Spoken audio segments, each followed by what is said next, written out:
Oh.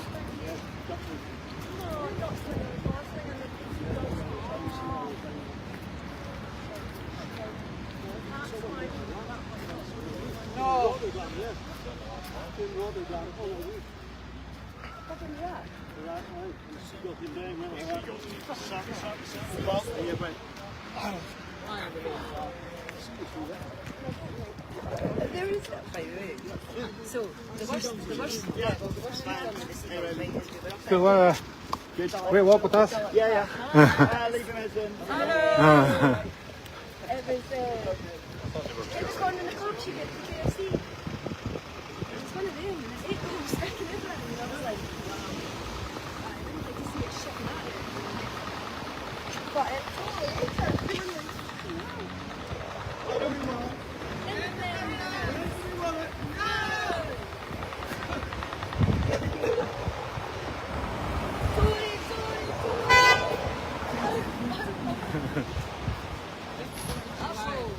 Okay, guys, let's just wait for the other half. You're just too tiny. Yeah.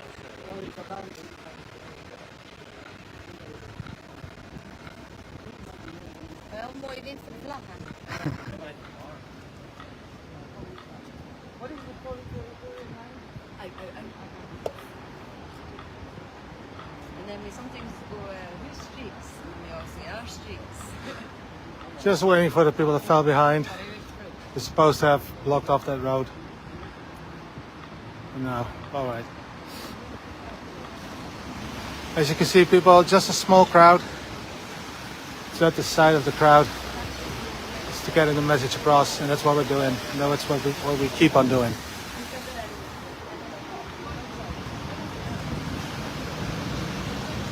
All right, let's move.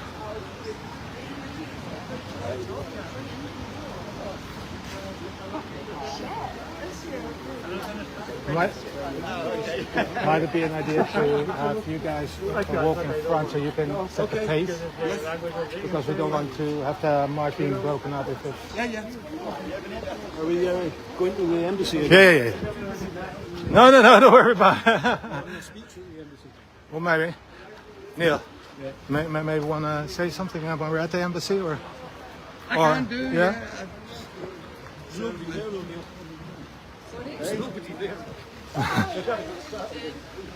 I know. Well,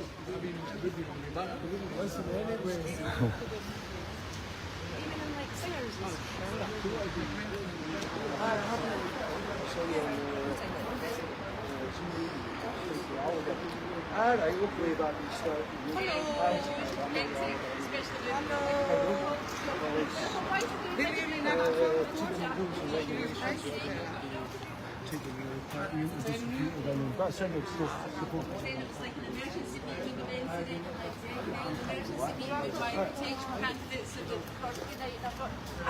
Hold on. Watch the steps. You can walk alongside it. Over, right? Okay. Right, is that us? We don't have any steps here. Well, as you said, we could have walked around it. But... We gaan ergens lunchen. Nou, helemaal goed. Zorg ik dat we morgen om 12 uur.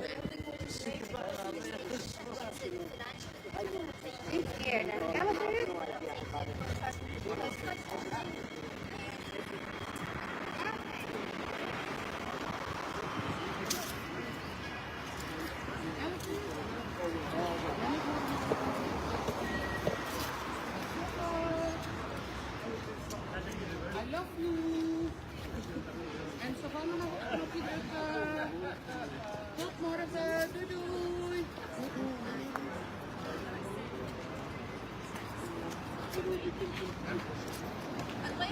What's the... Careful.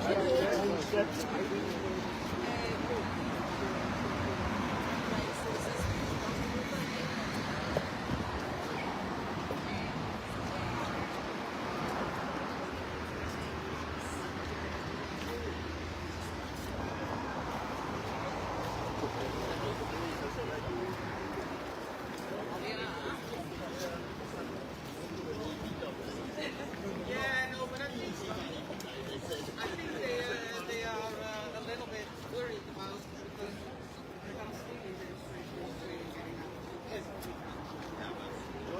there's no counter No, demonstration here. No, definitely no. No, but But just for background information, this used to be the old U.S. Embassy. but then my daughter went on the internet. Just so you know, guys. Used to be surrounded by a lot of high gates. Because if there's any violence involved, then I won't join because I want to After 9/11, of course. demonstration as well.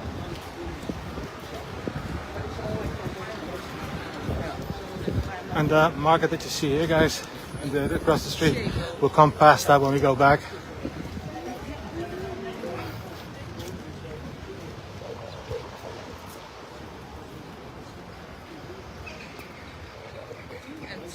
Antique stuff.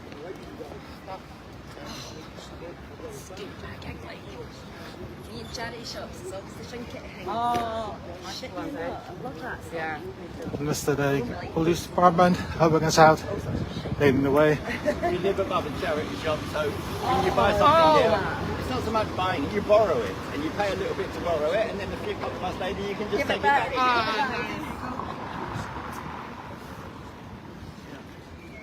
No, just keep all the shite. So your house is stuff. Yeah, Bill. Yeah. Mine is as Some well. Scottish stuff. Every now and again I have a bit of that. No, I've got boxes where I've done the whole, well, let's minimal. Yes. And then, they just all sit in boxes. And that didn't work out. Yeah, they just sit there forever. One day, somebody will tell me, fair time sorting through all my shite. Yeah, I always say this is all for my daughter to throw out. When I'm I think I'm going a little bit to the back because I don't want to be in all with my big face. Oh. Stomach my big arse. Just now. Have one. Later on. No, you don't have one. You see, this is an art project. Temporary. That is so Floating art is called. Oh, you know what? Well, no, Chino.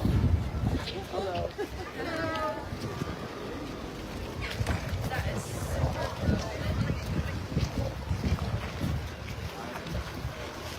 Here we have to warn Collette. to the left. Now we go straight up and then take a right at the end. Okay. It's always I sort of came across the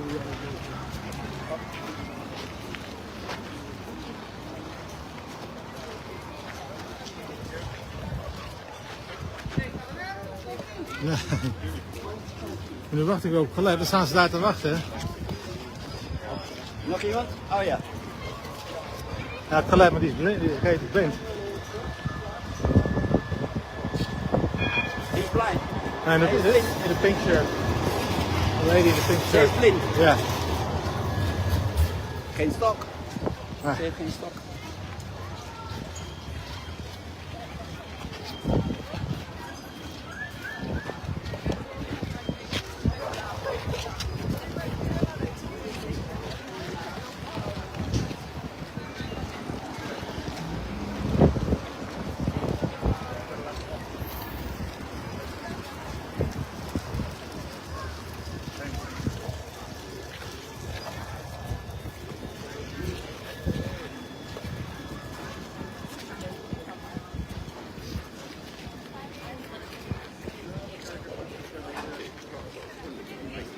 I just stayed behind because of the...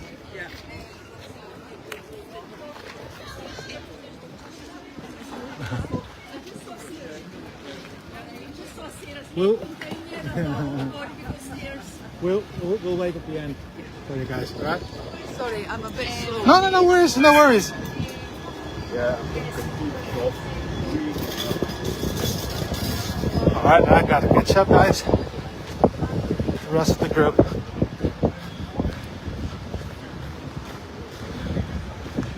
No, this is not the same as it's in Scotland, Edinburgh, Glasgow, and any of the other great cities, guys. But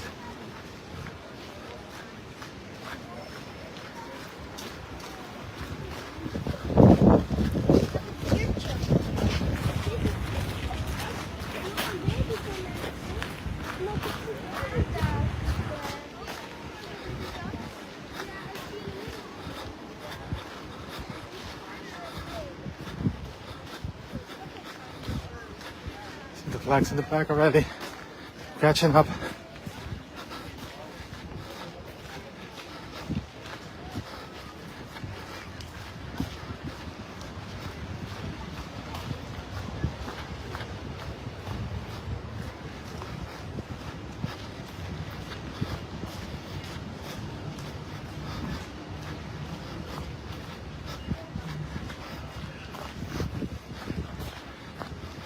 Er waren er een paar achterop geraakt. Ja, maar er is nou een afstapje en eentje is redelijk blind. Beschrijving, blijf even achter. Wat is het voor vlag? Kapelaanse. Oh, voor de Spaanse? Ja, kapelaanse. Oké. Catalonië, maar mooi. Ja. Kijk even op de Ja. Helemaal tot het Ja. compleet. Ja, maar ik begrijp ook niet zo goed Wat? het geweld met de Palestijnse demonstraties. Het zijn mensen die het hijacken. Ja. Het zijn mensen die helemaal niks ermee te maken hebben. Het zijn gewoon railschoppers die er gewoon tussen gaan Maar ik staan. wil, ja, weet je, ik wil Aan beide best kanten. meelopen. Aan beide kanten. Maar ik wil best meelopen, maar zodra dat het gewelddadig wordt, dan hoeft het voor mij niet meer. Maar dit is al, ja, schoppen zijn sowieso. Ben je zelf ook op? Nee, was het maar waar. Nee, maar ik ben een paar jaar geleden voor het eerst in Schotland gegaan, verliefd geworden op het land. Ja, meer op de mensen. De mensen zijn zo.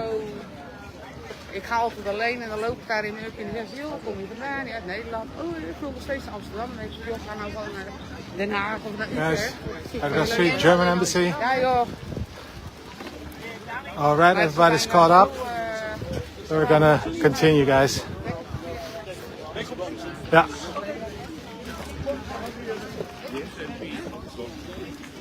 Alright, we're continuing, guys.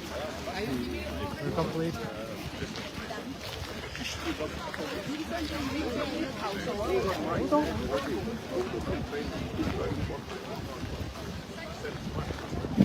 By the way, after the march, and that's to Kevin Gibney, we're gonna kill this feed and start a second feed, just so you know. But want to give a big shout out to Kevin Gibney, Independence Live. He doesn't get the recognition that he deserves, guys, so please give him the recognition that he deserves. And all of Independence Live, of course. Thank for restreaming the event, Kevin.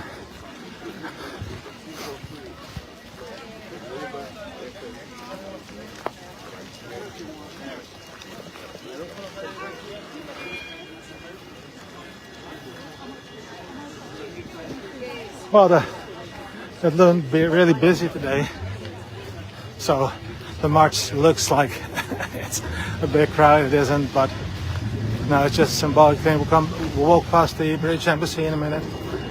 So, and Neil Henry is going to do a wee speech at the embassy.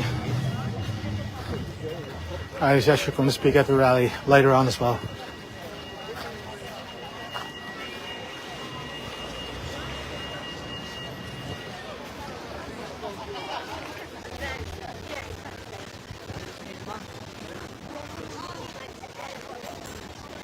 Ja, aan deze kant van de reden liep ook op de stoep heen gewoon. Van deze kant over de stoep. Ja, ja. En dan steek maar op tegenover dat je van wil je dat middenpad blijven of wil je echt voor de ambassade gaan? Nee. We willen bij de ambassade even stilstaan. En dan kunnen we gewoon aan de link over de rechterzijde gewoon. Ik denk de rechterzijde. Ja, precies. Alright, going across the street.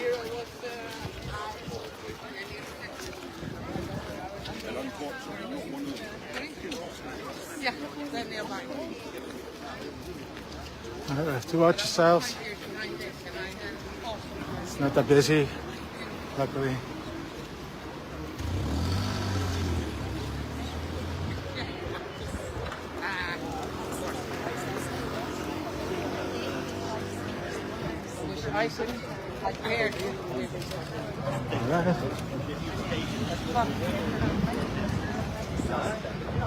Right. Yeah, everybody's crossed.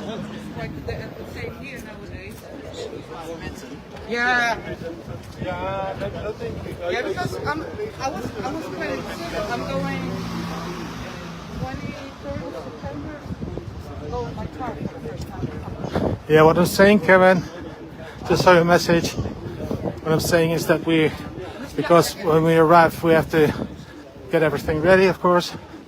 So we're going to kill this feed, and we're going to start a second feed, if that's possible. If that's okay with you.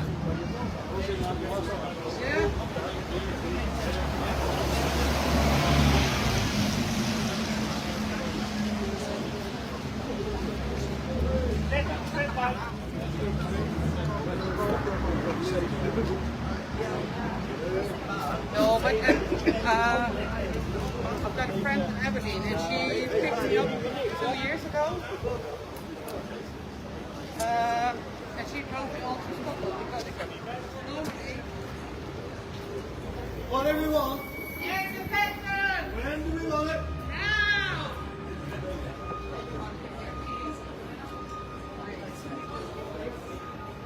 No, but I'm always fine with it from anyone, so the only thing that I've done went to the husband. But that was about it. And then my friend was frustrated because I'm getting around. So he took me to Scotland. And now I'm I was myself. Yeah, you need to gain some weight, Esther.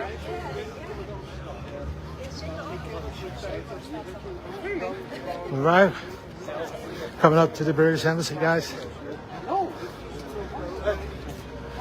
A place of pure evil.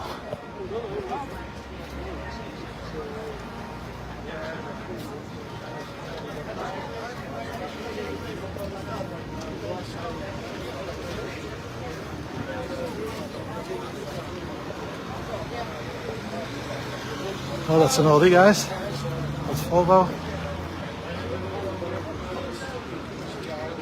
Oh my God. But have you got friends to take care of you now? In those cases, I'm always there.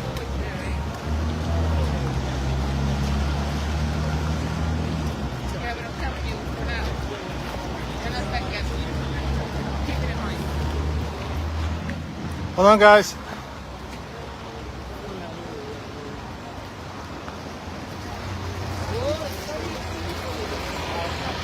Nice. Nazi from the Catalan contingent, the ANC.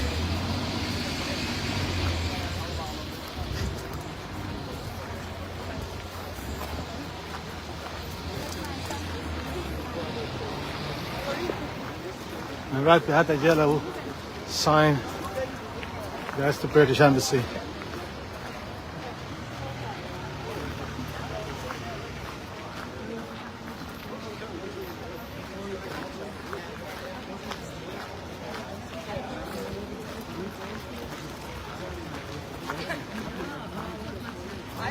All right, guys. Yeah, we have to cross the street. Yeah. And you know, we're talking 3 years later, and there's still an end. I just love them. Also, guppies are quite they dance, don't they, around each other, and they Yeah, we'll wait. fantails and yeah, I do. We're waiting for the people in the back.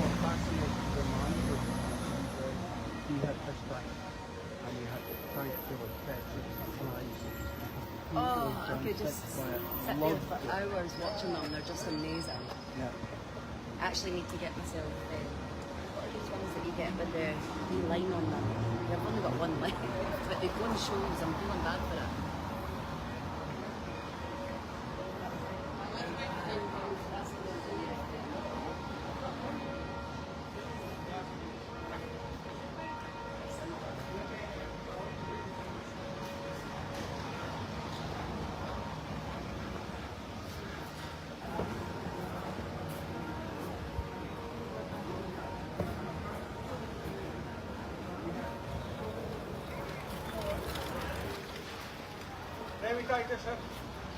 Nee, hoog gaat 5 minuten.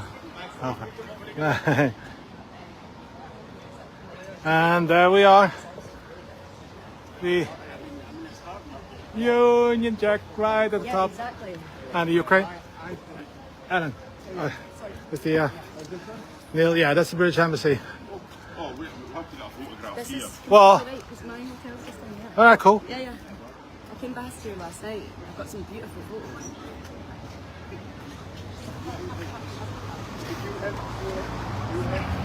Wanna Collette and I are going to the Hague. I'm here in advance.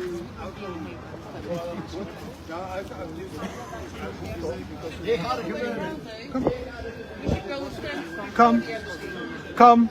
Take pictures.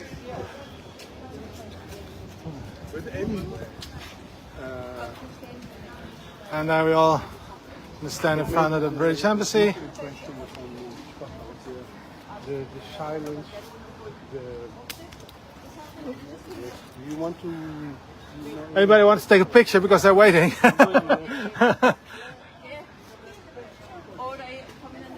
And that's Collette, Walker, my You SP. want me to... Do you want there? No, not really. Not really. Not necessarily.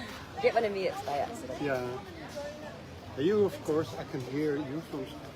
Aye, Where in Scotland? Dunfermline. Where's that? Fife. Yeah? Fife, across from Edinburgh. Other side of the water. Okay. Yeah, we're the If you're ancient. taking a group photo, Oh, I didn't know that. Yeah, right yeah, in, man. before Edinburgh took over. James just doing that. On the river there? Yeah, yeah, other River side? Forth. Yeah? And then Edinburgh's that side and I'm that side. Okay. Yeah, we're Because- just All right, so yeah. in relation to like Amsterdam. Neil, like, you want to do we? Neil, Dunfermline. Neil, you want a wee speech then, or? Yeah? Yeah? Yeah?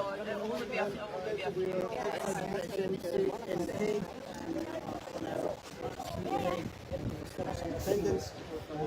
Important to make this demonstration. This is not the Scottish Embassy, obviously represents Scottish Embassy.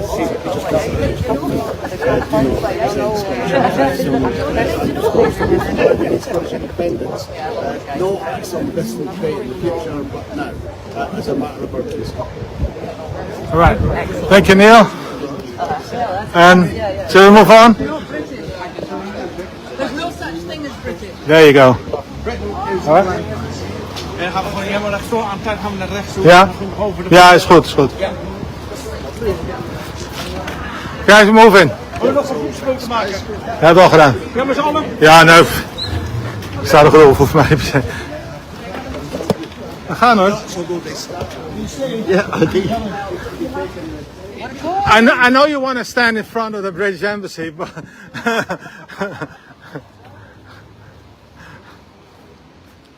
keep an eye on Collette.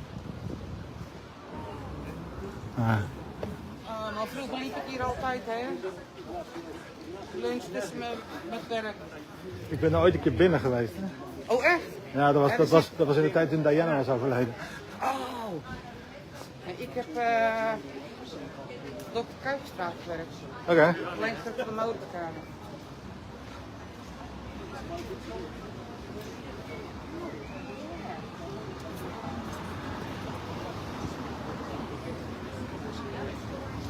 Ja, maar I think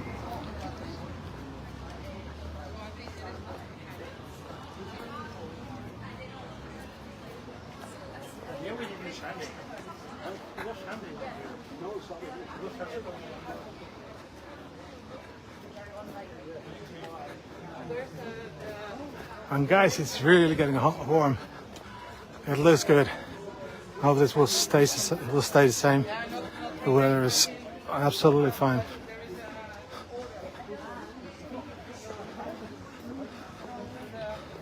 As you see, there are a lot of embassies. We just parked at the Swedish embassy. Swiss embassy, I see there. I think the Spanish one as well, so that's going to be fun for Ignacy in the back from the Catalan group.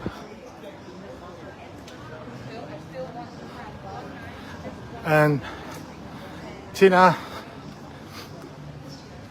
you couldn't hear. Oh, damn! That's well. You're going to be hearing his speech later on.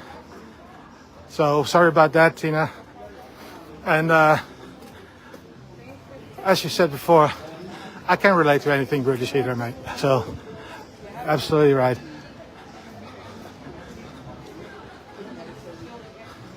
And Craig can't either. This is what our mind. Exactly. Yeah, that's what I told you.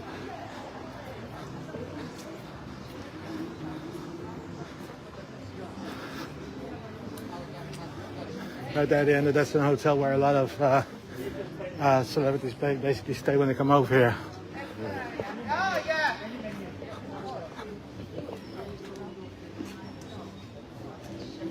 Oh, that's it's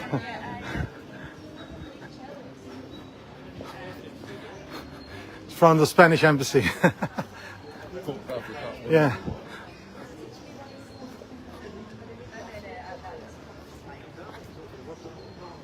No problem, Tina.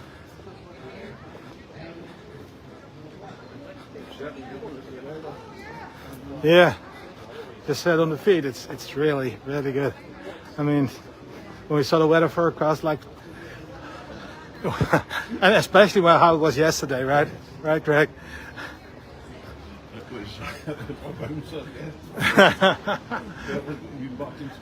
Yeah. Well, right at the end of the street, you see the police waiting for us. I mean, they've been really amazing. Of course, this is the 8th event that we've done. 8th annual event. And especially the guy on the bike there. He was there last year. So that was cool to see him again.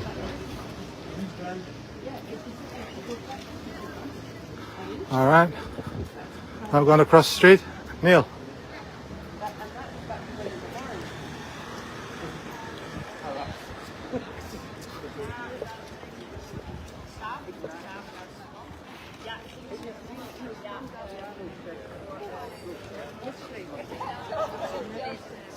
I'll wait for Collette. It just says, see you later. And here we are.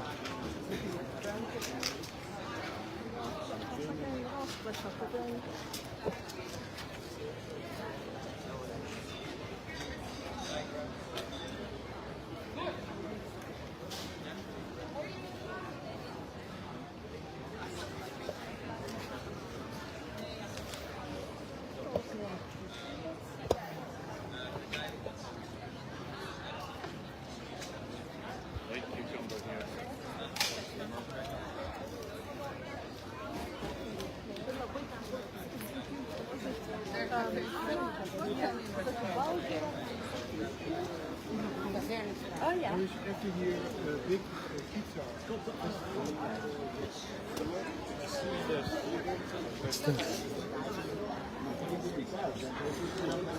Collette, just watch the step. Yeah, there you go.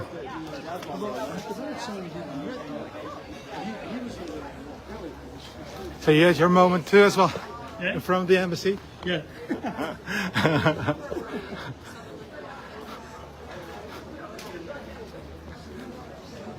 So we're on our final leg of the march, heading back to the event grounds.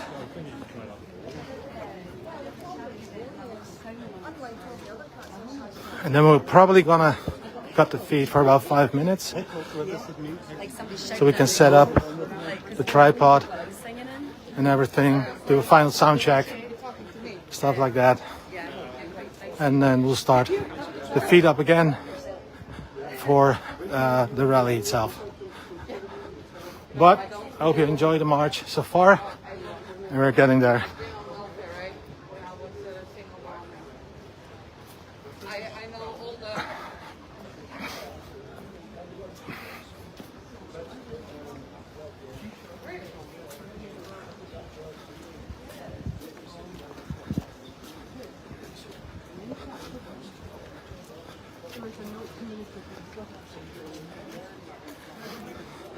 And besides the event, guys, if you ever want to come over to The Hague,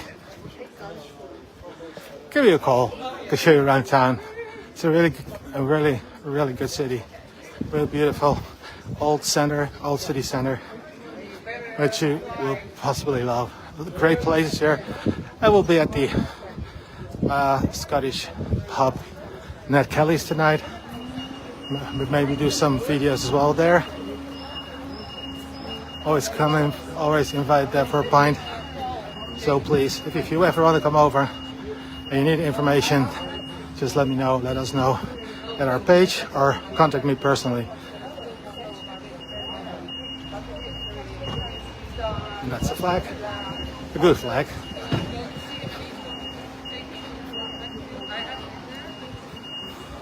The traffic's picking up a bit.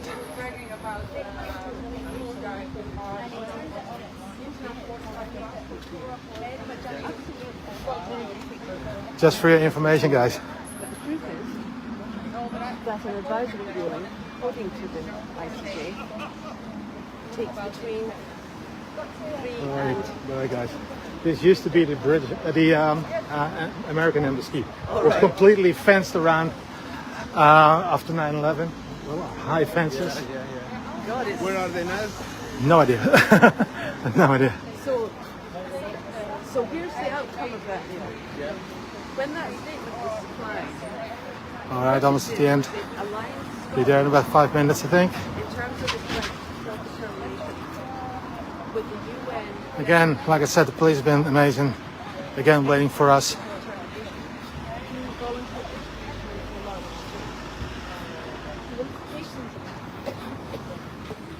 Are the statement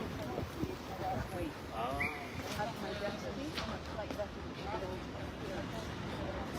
and that identity, that state, now has to sit above. See, everybody's following.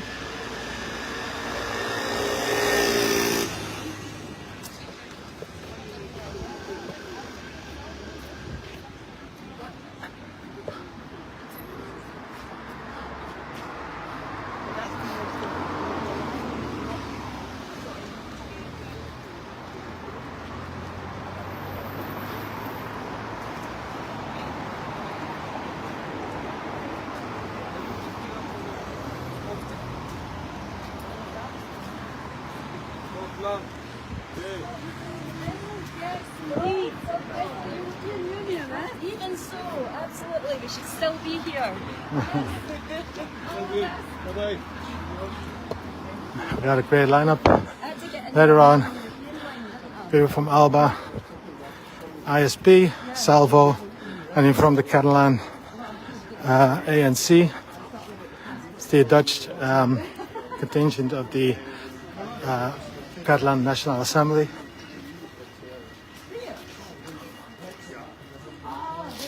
And yeah, so, and a lot of great music as well. So, hope you'll enjoy that.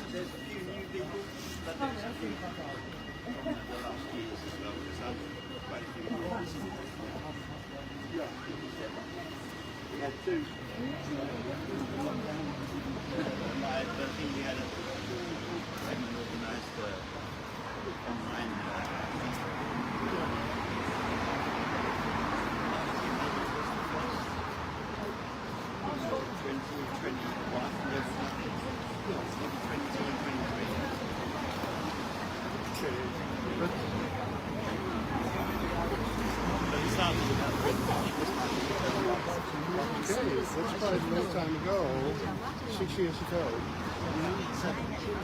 I'm out crossing the street. Huh? T-shirt van de eerste jaar. SDR. What do you mean? Er staat 2017 op. Yeah, that was the very first of them. Ja.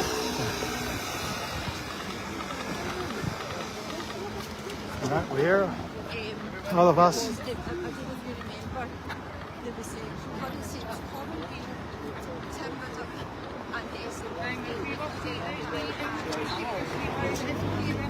Wel hè?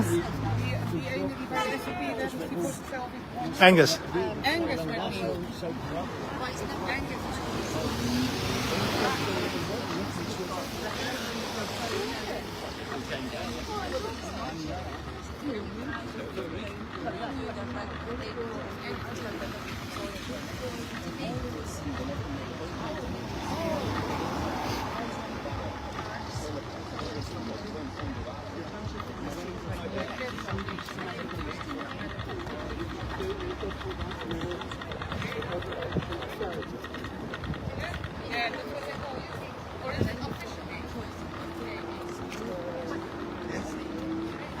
right.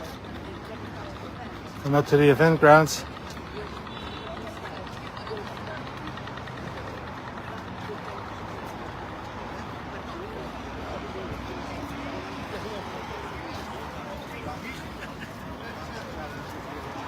And there's the tent in the back.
There's the band.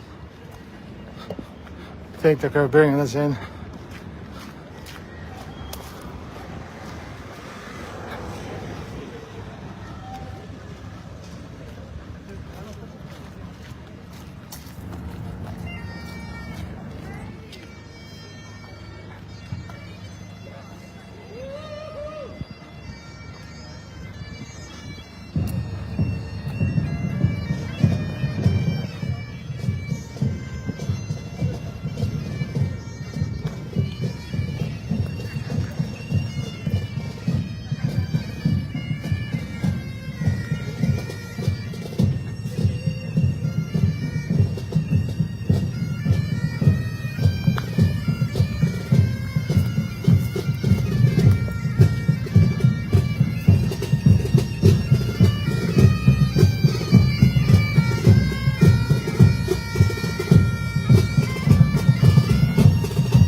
guys, gonna set up for the event.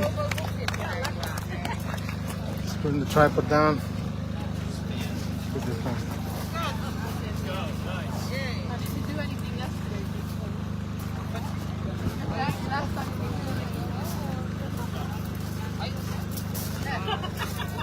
Alright, give you just a couple of moments. We'll be.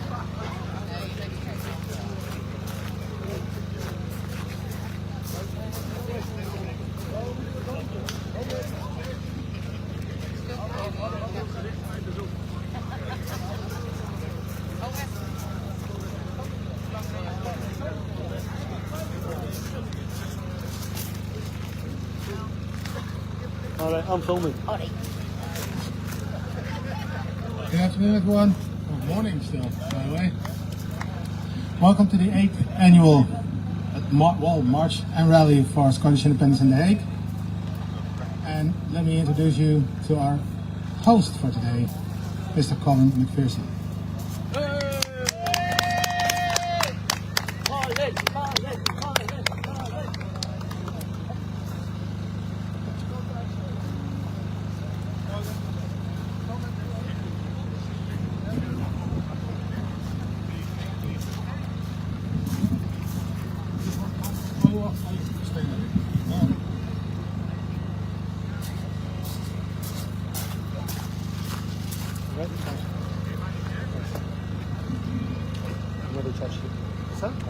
Hello, The Hague. Hello, Colin. Welcome to the 8th March and Rally for Scottish Independence. Thank you all for coming. It's good to see you all. A lot of folk here who've been here many a year. A lot of folk for the first time. You're all more than welcome. Nice weather today. We did try to bring some rain over from Scotland, but we used it up in the Rishi Sunak on Wednesday afternoon. And we did also invite Tony Blair, but we think he's hiding in Boris Johnson's fridge. So he was also unable to make it. But anyway, I'm sure we all remember September 2014 and when the results of that referendum came in. And I'm sure we also all remember how some folk on social media were saying, oh, it's all the audience. If it hadn't been for the audience, then we'd have won independence. Now, I know my parents were very angry about that because there are audience that support Scottish independence and do a lot of work for Scottish independence. And to speak for the audience, welcome back to The Hague, Mary McCabe, Pensioners for Independence. Hi, Mary. See you, Mary.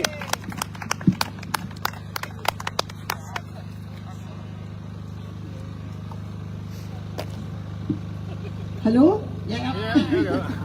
Yeah, I'm here. Here I stand. Yeah, carrying the can. Representing the very folk. All right. Generator stopt ermee.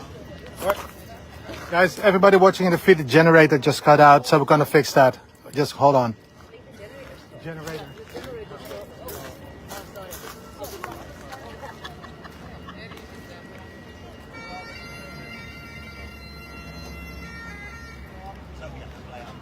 There's no fuel in it. There's no fuel in it. Oh, we've got our own generator. Ah, they just got delivered. The fuel in. Well, the thing is, his number is in the phone. All right, guys. Just give me a sec. It's going to be a blurry screen, but I need to. Oh. We're going to have to. We have a power outage. So give us a sec. We'll be right back with a new feed. The problem is I need to call on this phone the person from the generator. So please bear with us. Excuse us.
Testing 1, 2, 3.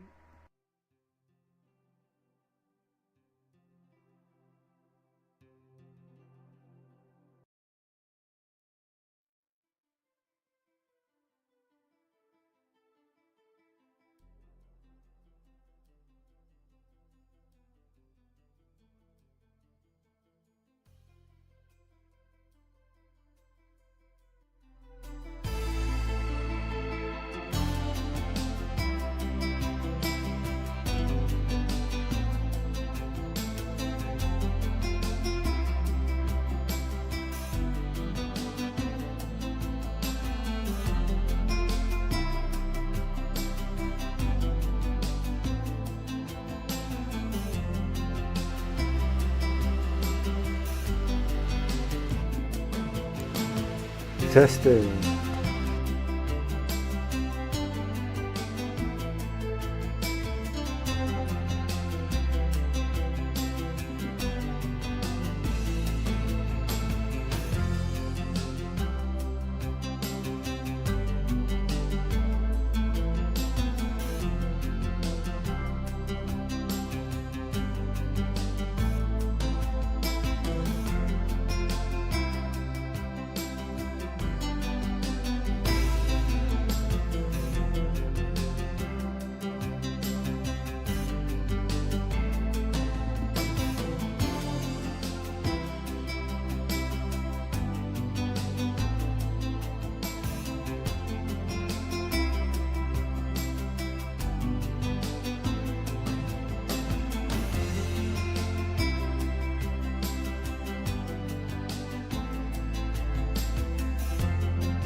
Okay, so we're still waiting for them to sort out the audio over in The Hague, and hopefully it won't be too long. They're waiting for the person who supplied the generator to turn up and fix it. So Raymond's telling me they're going to start back up unplugged until the power guy gets here.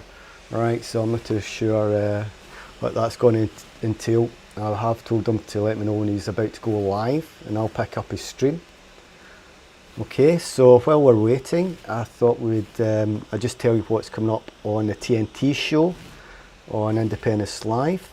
We've got some interesting stuff happening. On this coming Wednesday, we have Lorena Cervantes. She's going to be talking about the results from the Catalan election, when the pro-indie parties didn't particularly do too well. She's going to be having a look at that, talking us through that, and also you know, how she sees Scotland as well, reflecting in this.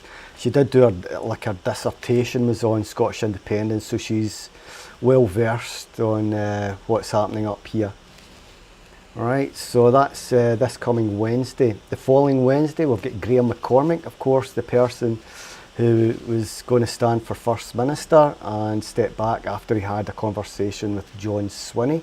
So that should be real interesting to get to find out if he'll let us into any secrets or anything. And after that, what do we have after that? After Graham McCormick, we do have another couple. Oh, we've got Richie Venton the following Wednesday after that. Richie Venton from the Scottish Socialist Party. And what we'll try and do is get more political stuff leading up to the general election. Okay, so that should be good. Good to hear for Richie Venton. And of course, on the 15th of January, February, March, April, May, June, we've got the German marching rally from Berlin, so looking forward to that. Oh, and I've missed out, oh goodness, I've missed out. Jason and Ed, they'll be talking to us about India on the TNT show as well. That'll be on the 12th of January, June. Right, so yeah, lots coming up. Check our website. You've also got the Wally doing the economics show. So Willie Thompson, so he does it nearly every week, so that should be really good. And we always have other web live streams happening. I don't know everything that's happening because it can be a bit random, but you can check out our website anyway, right? That's for stuff that's definitely going to be happening, okay? And of course the All Under One banner march and rally. I'm not sure when that is. Stirling, yeah, 22nd of June, right? So that's 22nd of June. We'll be covering all them and any other march and rallies. Right, let me just check any messages from Raimond, who's running the event over there in The Hague, and also live streaming for us today. Right, okay. Yeah, okay, so no messages for Raymond, so still waiting for this person provided the generator to turn up. I've got a feeling they had this issue last time with the generator as well, but okay, hopefully they'll get it done soon enough. Okay, again, go to the website, check out what we've got coming up, both in terms of march and rallies, the TNT show, the economics show, and anything else that's popping up there. We'll also do the Scottish food show, of course, with Wendy Barry. She does it maybe once a month. And we've got the veterans for Scottish independence, Cliff and Russ. They do a show once a month, and there's sports stuff happening that just gets streamed straight out to our Facebook page, Twitter, and YouTube channel. So yeah. So make sure you check out the website. Right, let's see what's happening in YouTube chat. We'll get Geo Guy giving it, do the Scots want independence? Well, I think latest polls are around about 50%, so we do want it, but it couldn't come quick enough. However, it's I'm not exactly filled with hope that this will be happening anytime soon, but we have been told if the SNP get a majority of Scottish seats at the general election, that will give them effectively a mandate to, I think it's the 2026 Scottish election, and if they win a majority there, then that's then they're saying that we're independent and all that, or they're going to talk to Westminster and say, that's us, we want out. Easier said than done, I know, but let's see. I'm hanging on to 226. That's for sure. Right, so we do have a crowdfunder going on at the moment. You can see it at our website. It's the 2024 crowdfunder, so if you can help with that, or you can share it, or you can do anything to help us raise some funds, it's greatly appreciated, because I hate doing them. It's like being tortured. Okay, right, let's see what Raymond's saying to it. No, nothing back for Raymond yet. I could put you on to the that music that we put on, or I could maybe find something to play. I could actually rerun the Hague march for earlier while we're waiting. Or is that just going to confuse people? I don't know. Let's see. If you want to throw up some comments, you put them on YouTube. That's what I'm looking at the moment, our YouTube stream. Okay. So if you want to give us any comments, whack them up on the YouTube stream. That's what I'm monitoring at the moment. So this is going out to our Twitter, YouTube, Facebook and so I'm not putting it out to TikTok because these streams don't really last that long. Twitch channel, my Twitch channel as well. Hello, anybody want to send us a comment on YouTube? Yeah, Hashbury's saying Labour are the roadblock to independence. Well, I'd say it's the English political class at Westminster that are the roadblock to independence. Of course, any country can vote to leave the EU, but we need our, governors at Westminster, the English political class, who run the UK, to say that we can have a referendum. So that's obviously never going to happen. They're never going to give up Scotland because our resources, the nuclear base that we've got 30 miles from Glasgow, of course.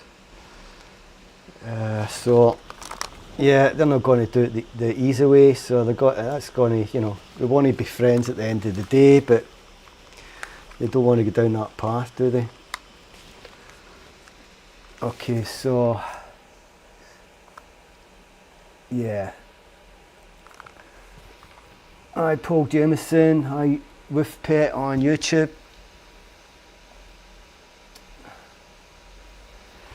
All right, let's see, and we look at Raimond. It's Raimond up. I'll send him a wee message. Any updates, buddy? Right, I'll just in case he's decided to go live. Raimond's actually live streamed to the Netherlands for Scottish independence. Oh, he's live, right? Freaking hell, didn't tell me. Right, so I'm out of here.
And so, the baby boomers, princely rockers, one and all, into God's great God, with either flaming or a white. As long as blood's hot, inward veins will rise up to the call. We know that we shall overcome someday. Yay!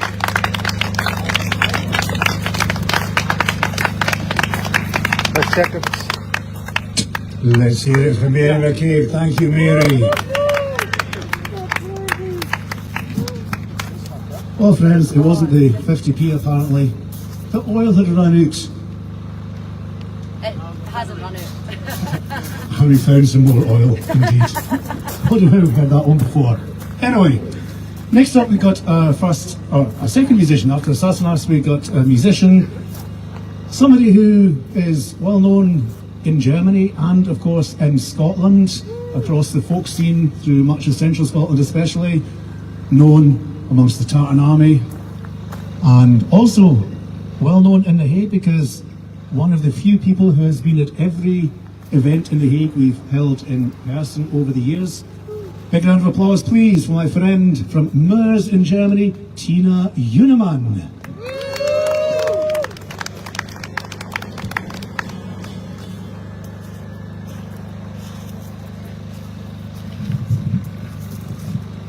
Hi everyone. Thank you Raimond for having me again. Hello.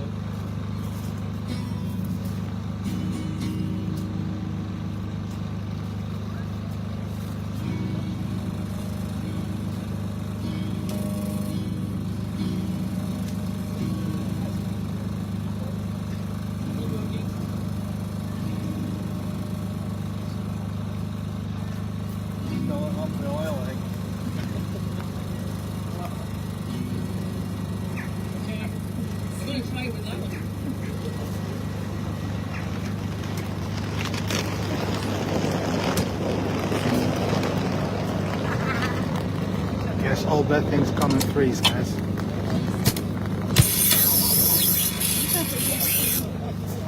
The aliens are coming.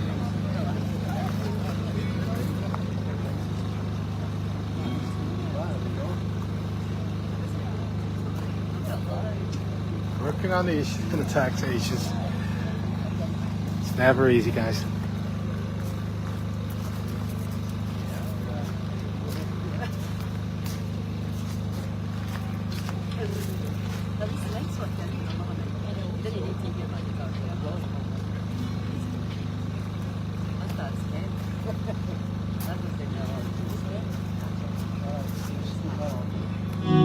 There we go. Yay, with sound. Okay. I was thinking about what I want to say. Maybe an independent song. Union Man said that we can't have a nation to hold. Union Man said that we can't have our own pot of gold. Union Man said that you starve if you rose. Union Man said that we can't have a nation to hold. Union Man said that we're out in the cold and the dark. Union Man said that your land has no heart. Union Man said that it's all in the past. Union Man said besides you had your chance. So watch us rise into the sky. See the passion for freedom in our eyes. We were lost in the light. Stop calm, so watch us rise. Labour and Tory men tell us that we are free. As they celebrate victory won by the man on TV. Too many questions and too many answers to see. She wants you stories at night by the BBC. I can see the road ahead is so close. We travel through far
Last night when I came into my hotel room, I switched on the TV and Braveheart was on it.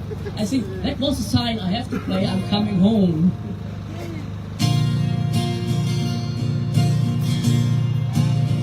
I did not close my eyes for the last time under Caledonian skies. With my good friends gathered all around me to say their last goodbye. But I will not be forgotten in the heart of every spot I still live on. Now it's time to find the salt I hide. My spirit's coming home. I'm coming home. I'm coming home. Back where I belong. I'm coming home. I'm coming home. My spirit's coming home.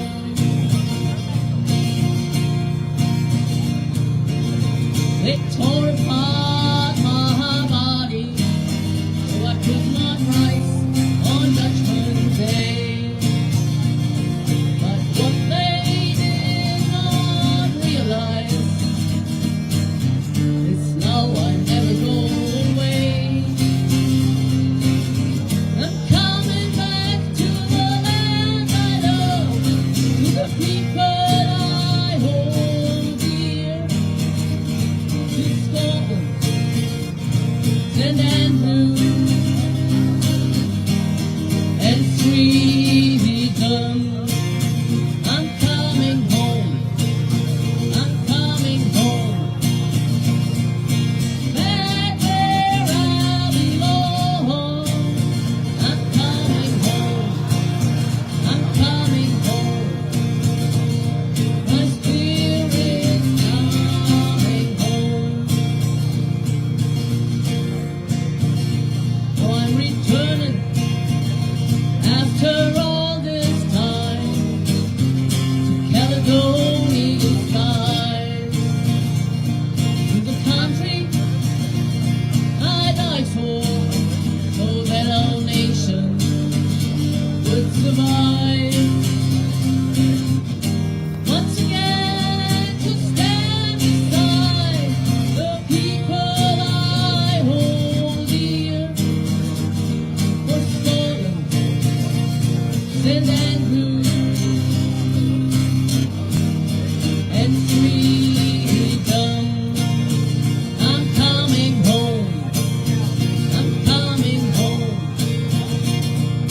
Back where I belong. I'm coming home. I'm coming home. My spirit's coming home. To Scotland, St Andrews, and freedom. Back to Scotland, St Andrews, and freedom. Thank you very much. Now something completely different.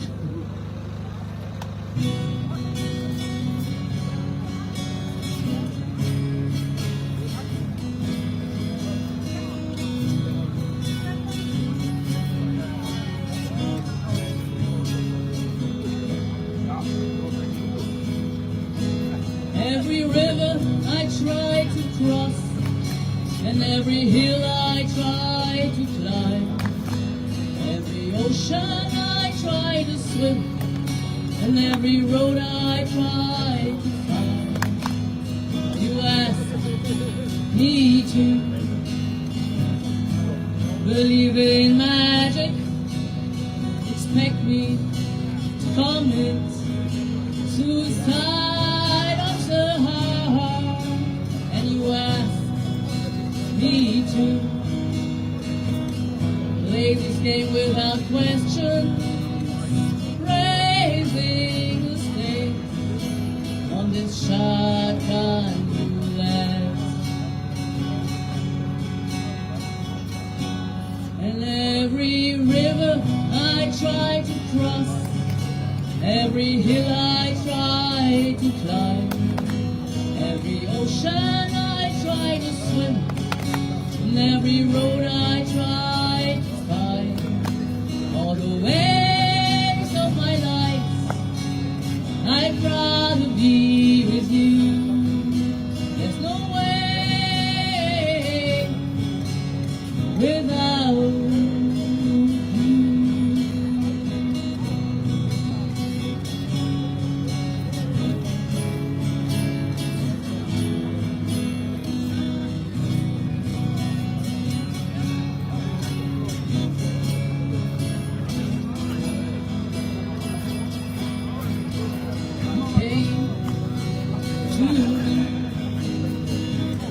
Like the ways of children, simple as breathing, easy as they had. Now the years showed no fear, like the wind they pass over, love forgiven, washed and saved.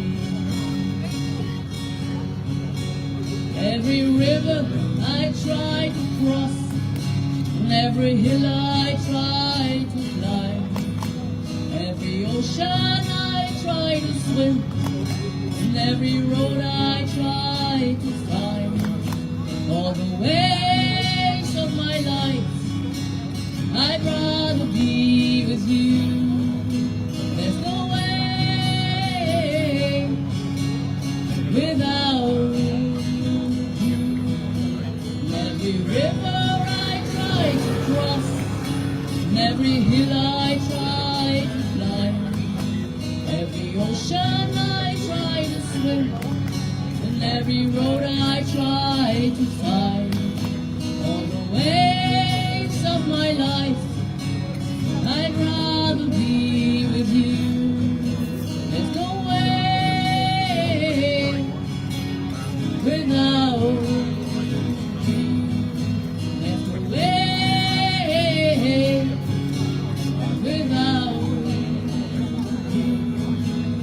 Without you.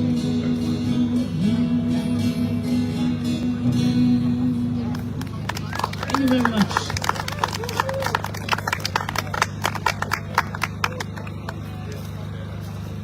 Next one.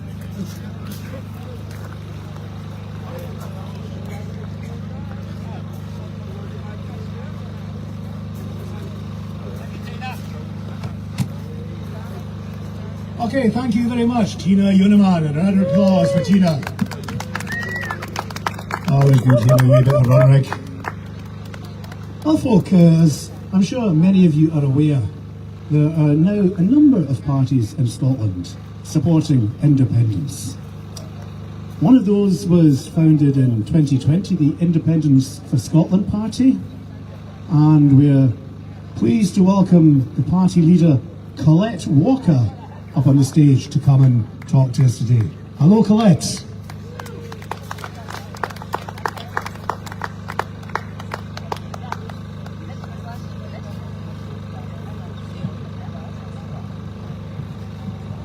Good afternoon, everybody. I just want to say thank you to everybody that organised the event today. People don't realise what actually goes into organising any type of event, so could you give a round of applause for everybody that organised the event today? I like to give people recognition for those that are in the background, that do a lot of work behind the background, and they don't get the platform and they don't get seen, but they do a lot of the work. So I like to give that recognition to everybody, because in Scotland we are sovereign and we're all equal. There's nobody better than anybody else, so no matter whether you're up here on stage speaking or you're in an office doing the research behind the background, you're just as equal as everybody else. So I'm glad I'm here today. My suitcase isn't here yet, but I'm here, but never mind, it's one of these things with flying, but hey ho. So, yeah, I'm Collette Walker, and I set up ISP in 2020. Now, before I get on to that, I just want to say that still today in 2024, there isn't an awful lot of women in politics to represent what is more than 50% of the Scottish population. So there are a couple of women that I do respect and admire for their work and their courage and putting their head above the parapet for the work that they do or the work that they have done. One of the women is actually here today. She's going to kill me for this, but I don't really care. Sarah Salyers is here today. You're going to be hearing from her later on. I'm very honoured and humbled that I'm actually working alongside Sarah. She's a formidable woman, so a lot of respect to Sarah. The other person, sadly, isn't here today. She died as a young girl, not that far away from here, and that was Anne Frank. I've got a lot of respect for Anne Frank, and I would have loved to have seen how that young girl would have turned out, because I think she would have been an absolute trailblazer for equality and human rights. So I have a lot of respect for what she done and what she still does today from such a young and early age. The other person is a woman called Helen Keller. Now, Helen Keller was again somebody who went through a lot of adversity. She was deaf, she was blind, but that never actually stopped her from doing anything. And I've got quite a lot of things in common with Helen. I feel quite aligned with her. I am registered blind, again, I don't let it bother me. It doesn't stop me from doing anything. But she was also, in that time, she was ahead of the game. She was a disability activist, and she was also a political activist. And in the late 1800s, early 1900s, for a woman with a disability, that was very, very rare. So I have a huge amount of respect for Helen. So I'm actually going to use a couple of her very famous quotes that do keep me inspired, because sometimes politics is a very dark, not a very nice place sometimes, and sometimes you think, why am I bothering doing this? So I look upon people to actually inspire me. So one of the things that she says is, the only thing worse than being blind is having sight but no vision. Now, I don't have sight, I've got little sight, but I know what I want for my country, I know what I want for Scotland. The vision that you have isn't through the eyes that you have, it's in your heart, it's in your soul, but it runs through every fibre of your DNA, and that's what keeps you going. So as I say, I set up ISP in 2020. After the Brexit result in 2016, when there was not a very democratic decision that Scotland was going to be leaving the EU, we realised that the 2021 Holyrood election was going to be the most crucial election that the Scottish Parliament had ever had since it started in 1999. We came up with a very strong strategy that we could use, using our own Djordy system, trying to get a supermajority within the Parliament to get as many independent supporting MSPs, and then use that to then dissolve Parliament and hold a plebiscite election. Sadly, the main political parties didn't go for that. Voters are still a wee bit sceptical.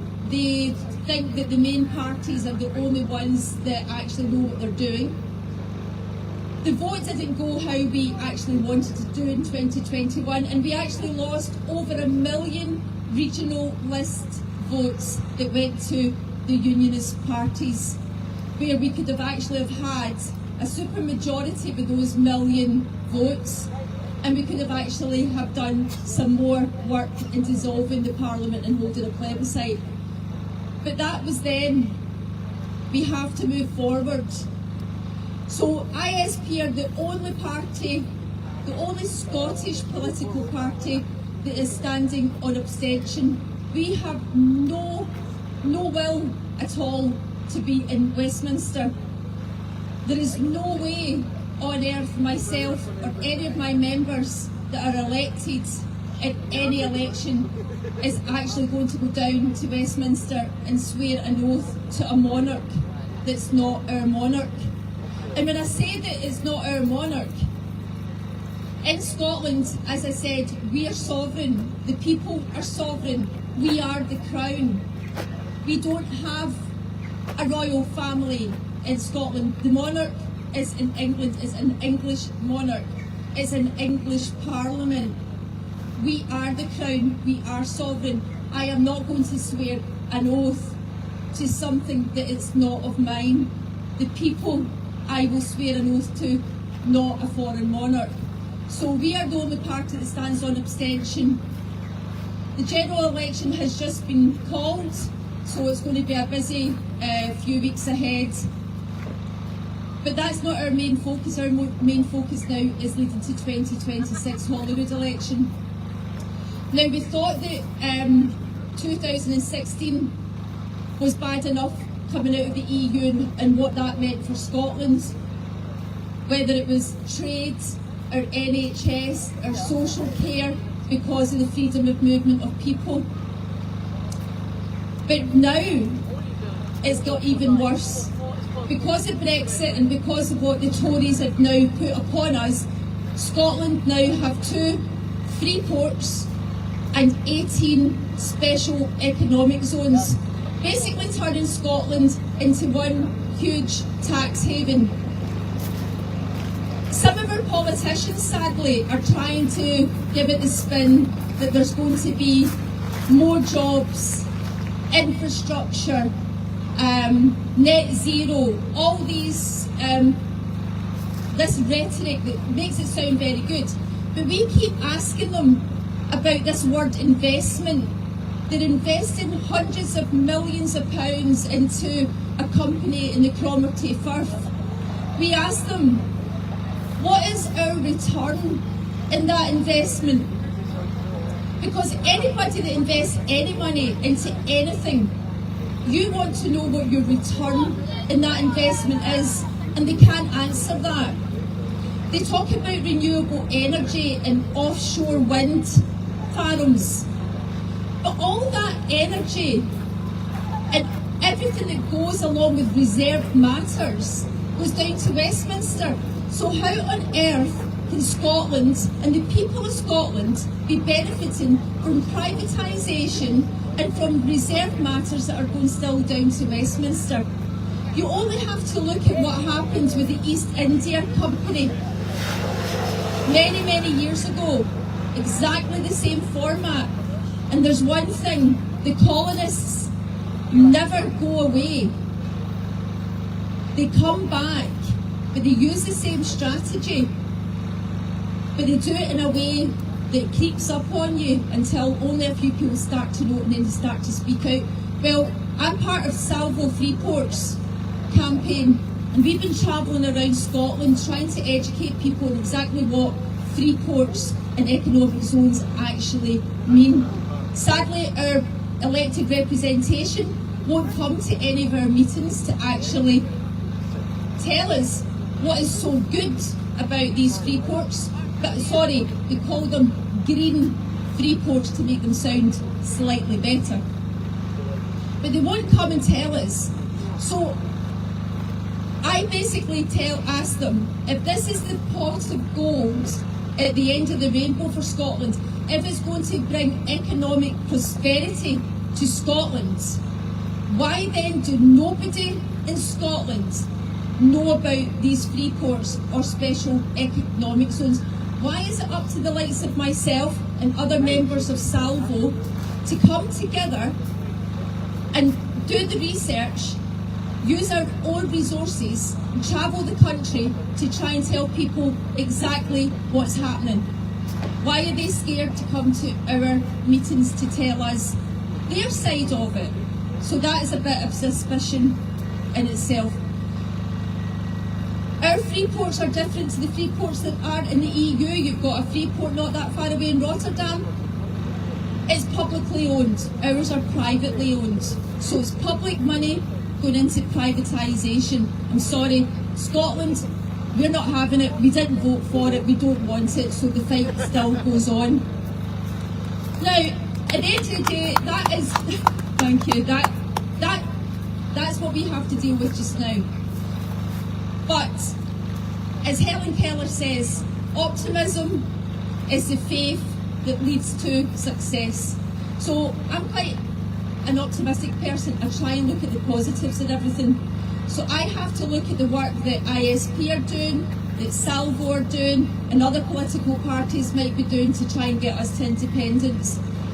But there's one thing that we have, and we've always had since 1689, is that's the claim of right. And that still stands today. Now, the claim of right was a piece of legislation that was, you hear the word progressive these days, but this was progressive at the time. It was all about equality. We had equal representation for your legal representation. You had equal education for all. Everything was about nobody being better than anybody else, and that is again what we're striving for.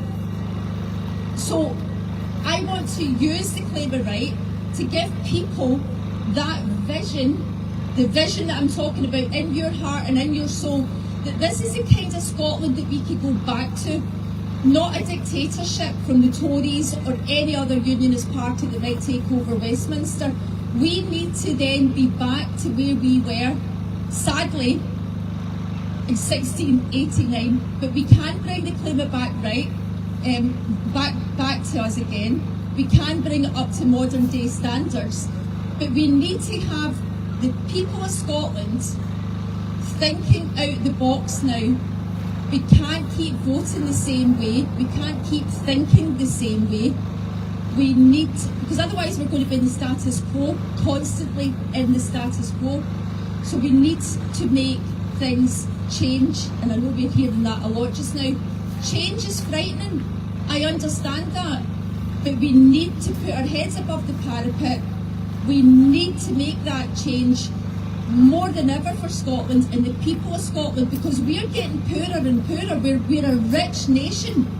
We've got a wealth of natural resources going to waste that could actually be taken. The 1 out of 4 children in Scotland that are still living in poverty.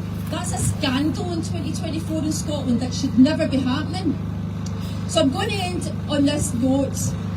One person, as Helen says, one person can do so little. So many can achieve so much. So I'm willing to keep the fight going for Scotland, but I need every single one of you to come and fight with me, and I hope you're going to join me in doing that. Thank you.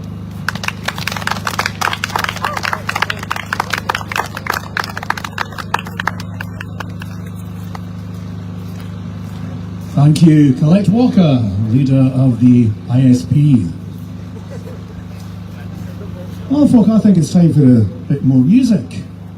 And I think you already will know one half of this duo that we're coming up. Fred has been a regular supporter of our event. He's brought his friend Hans. I know that Fred has lived in The Hague. He came here first 50 years ago, he was telling me the other night.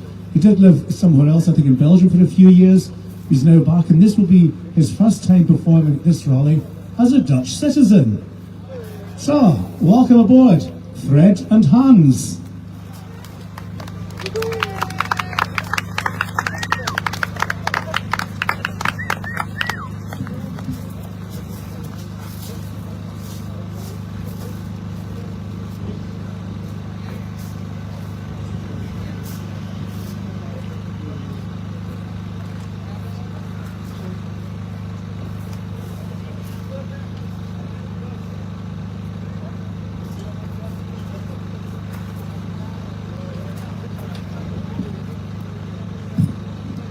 Hallo? Hallo?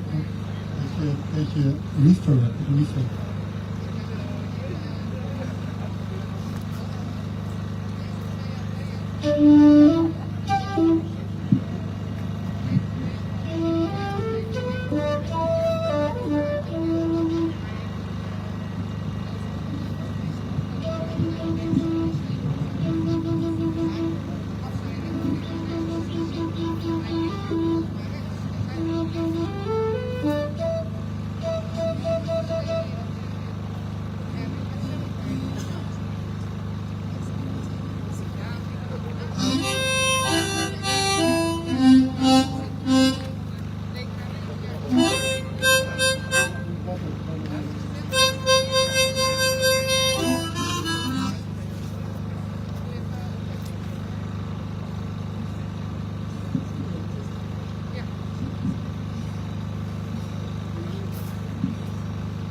Hallo? Hallo?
Are you aching for the blame? That's okay. We're insured. Are you aching for the grave? That's okay. We're insured.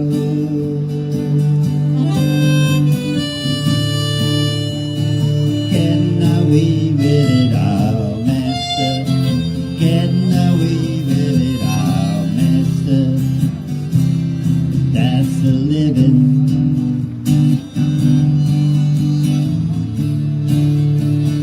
Getting away with it all, master. Getting away with it all, master.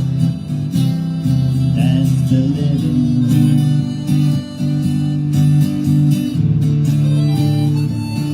Daniel's saving grace. She's out in deep water. We hope he's a good swimmer. Daniel plays his ace deep inside his temple. He knows how to suffer.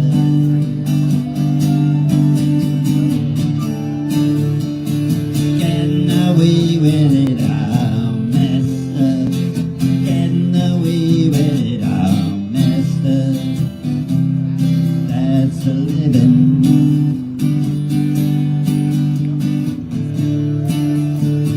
Getting away with it all, master. Getting away with it all, master. That's the living.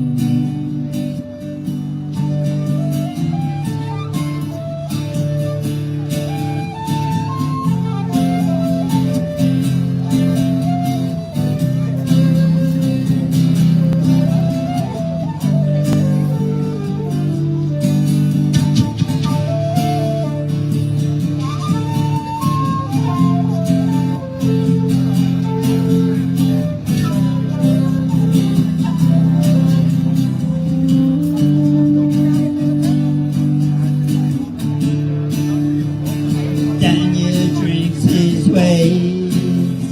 He drinks like Richard Burton. Dance like John Travolta. Now Daniel's saving grace. He was all but drowning. Now they live like dolphins. Getting away with it all, master. Getting away with it all, master. That's the living.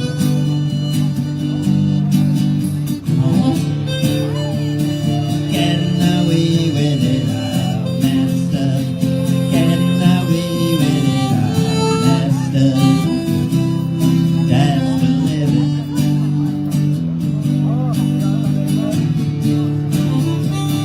Getting away with it. Getting away with it. That's the living.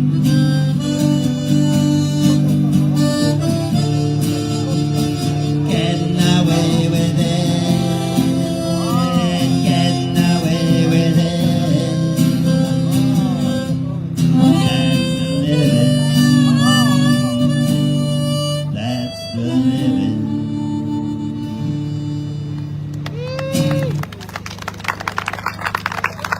From a band called James. Sounds like it's one person, but it's a whole band.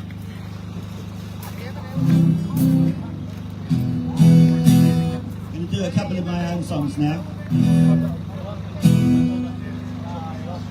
The first car we ever had as a family was a Cortina. It was not a soft top Cortina, but this song is called Soft Top Cortina. Stuck out the make a sing on.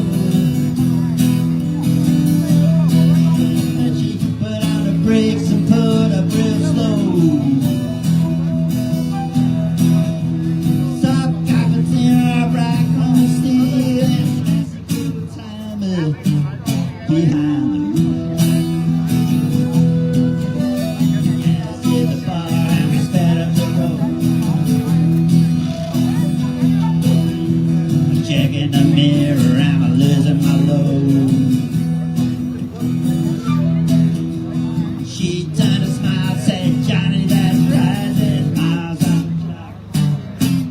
engine still tight. Soft cappuccino, shiny and red, take me to heaven and back, she said. And John leather and let rubber band, we'll be screaming at every turn. Well, the lines and the curves are classic for sure. The white walls of dash and black on the door. This model was made for riding all night. Classic old timer, young man's delight.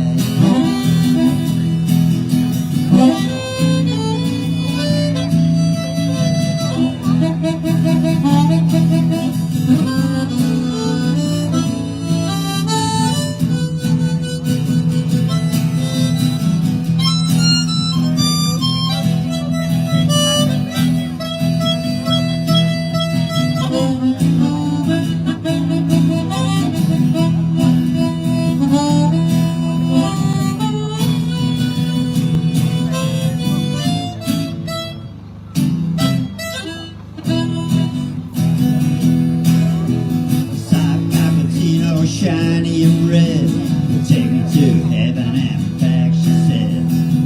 Enjoy the leather and let rubber band, we'll be screaming at every turn. Where the lines and the curves are classic for sure. The white walls a dash and a lock on the door. Auto was made for riding all night. Old timer, young man's delight.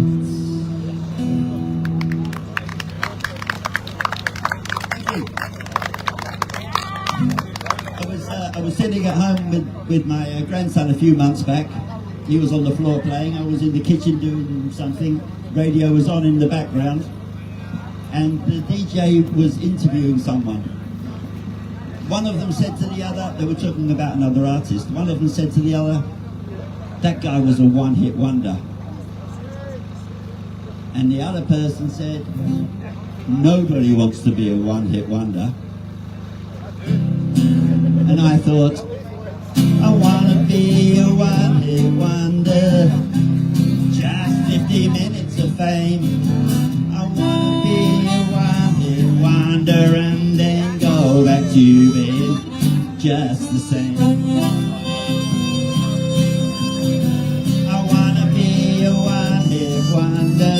wanna do me for the rest of my life. I wanna be a one-hit wonder and then go back to the kids and back to the wife. Don't wanna spend my whole life in hotel rooms and limousines, first class airport lounges, free champagne and magazines, surrounded by bodyguard supply with all the best single malts and classes, and then end up in rehab with all the rest.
One world tour on a luxury bus. I wanna be a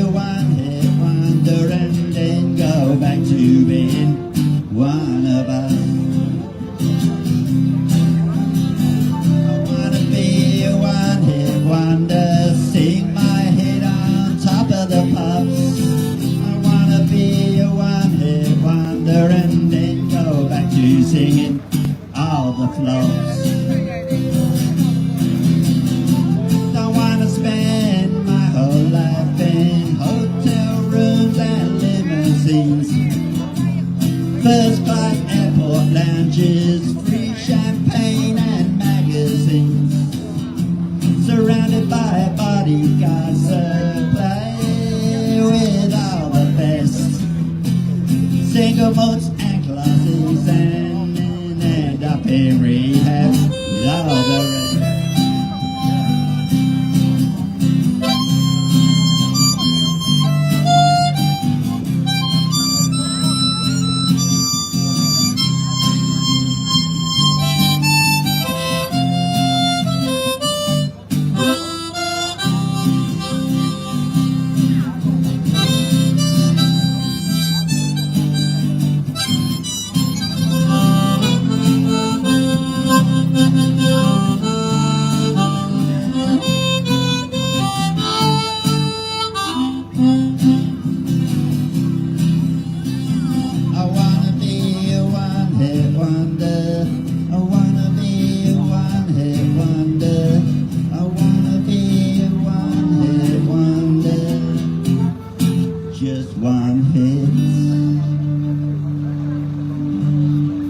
This ain't it.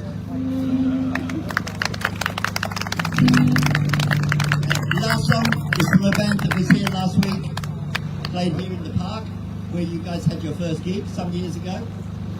Unfortunately, I was at the 96 wedstrijd in Hanover last weekend, so I was not here. But it's Fisherman Blues from the Border Boys.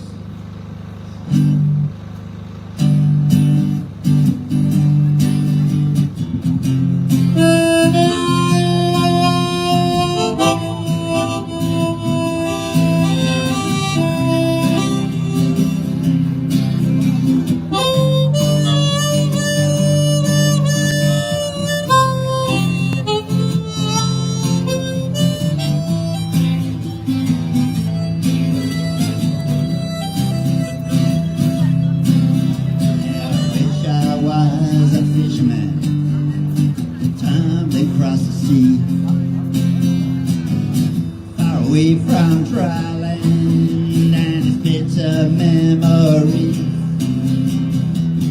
casting out my sweet line with abandonment and love.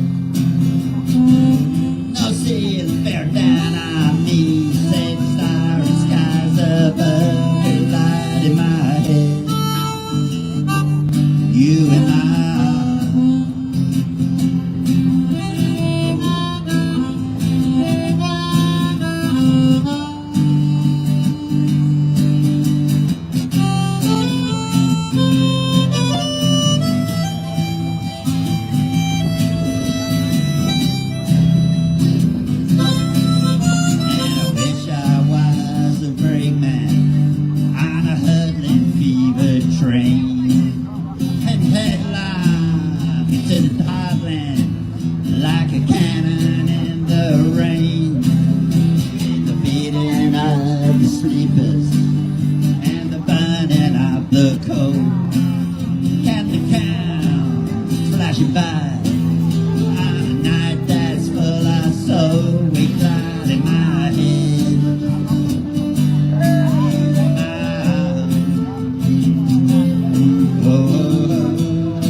bonds that hold me fast. When the chains hang all around me, will fall away at last. And on that fine and fateful day, I will take thee in my hand. I will ride that train. I will be that fisherman with light in my head. You in my arms. Oh, oh, oh.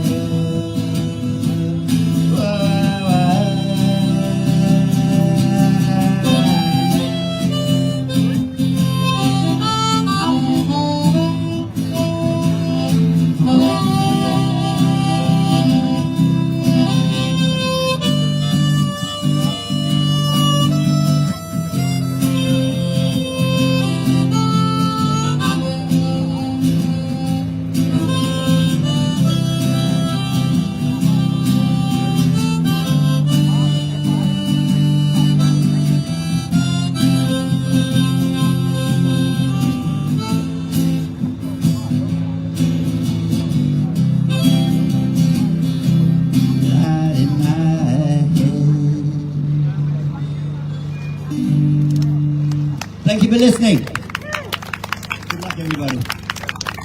Thank you so much.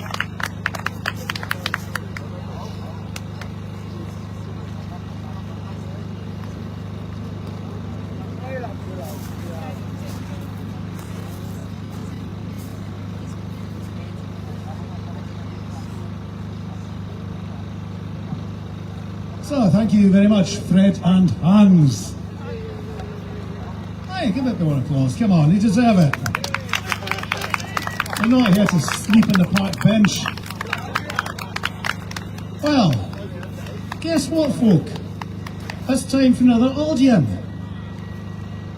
Many of you will know him. He's done a lot of work over the years in the ES2 hub in Kirkcaldy, and he is now the Fife convener of the Alba Party. Welcome on stage, Craig Dempsey.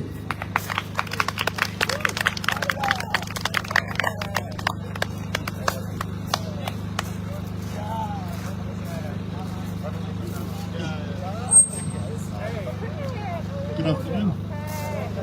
Just before I start, I really want to say a huge thank you to Raimond and everybody involved with Netherlands for Independence. It's fantastic to put on these events. As a Scotsman who's believed in Scottish independence all their life, for me it's important to know that we have support within the European family. So Raimond, thank you very much. I really do appreciate it.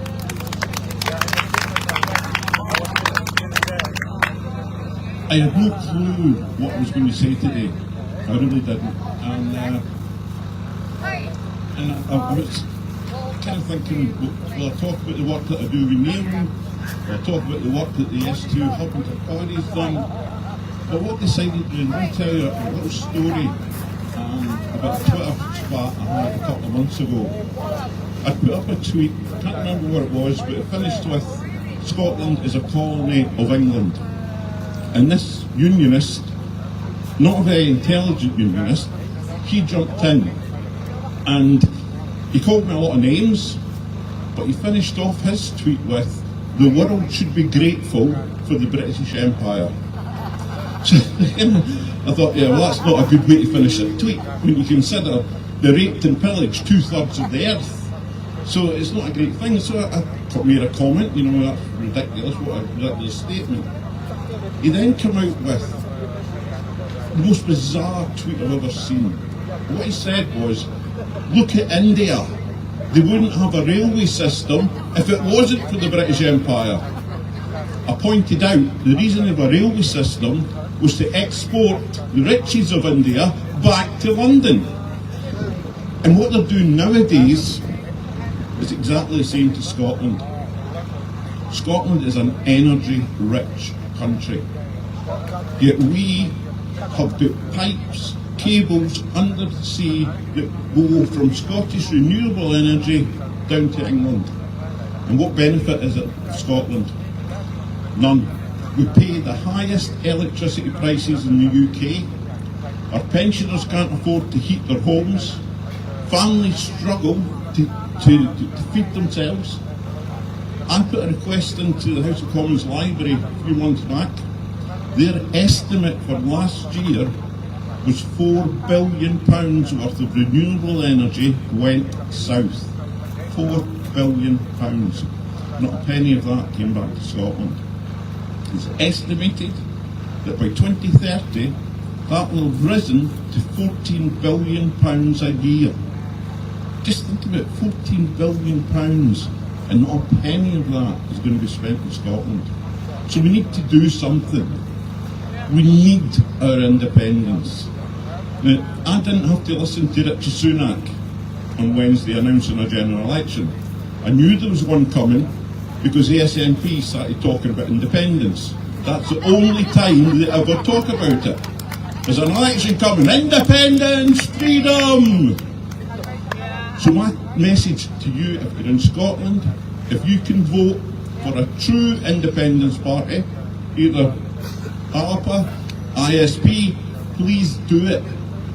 We need to show Westminster that we are serious about our independence. For too long, they've taken us for granted. For too long, they've taken our resources. Look at Norway, one of the richest countries in the world. Look at Scotland, food banks, pensioner poverty. 1 in 4 children go to school hungry. That's not a rich nation. That's not been looked after by the vast wealth that came out of the North Sea. It's been squandered. What's it been squandered on? Illegal wars? A railway that's going to cost 120 billion that they've now decided they're not going to spend, and will get levelling up money. I work for an MP. Guess how much our constituency is getting in level up money? It begins with 0 and it ends in 0 because we're getting nothing. So we need to show Westminster that we are serious, and the way we do it is by showing in the polling stations that we won't get our independence for this general election on the 4th of July. But in 2026, that has to become the election where Scotland says to Westminster, no more. It has to become a plebiscite, and I admire everything that Sarah's doing with Salvo, but that has to be the election where we say, no more are you going to take on into illegal wars. We are now going to start feeding our pensioners, feeding our kids, getting the education, getting the health service sorted out. The way we do it is with independence. So my notice today is to Westminster. Take note. We're coming after you. Thank you.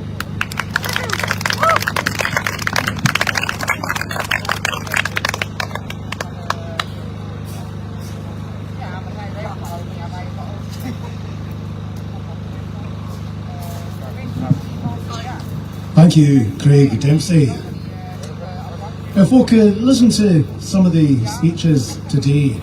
There's some very interesting points have been made. I mean, Craig just now about Scotland's renewables, and what Collette was telling us earlier on about the claim of right and things like that. And Tina also mentioned it in one of her songs, what Junnemann tells us on the BBC. And that is part of the problem in Scotland, is that we are forced, if you like, to listen to what Westminster wants us to listen to. If they tell us, which they quite often do, that Scotland is shh, then we believe it. Now, it doesn't have to be that way. We're broadcasting this march and rally today on Independence Live, one of Scotland's independent broadcasters, and hello to all of you watching out there on Independence Live, and Kevin, thanks for picking up the stream for us.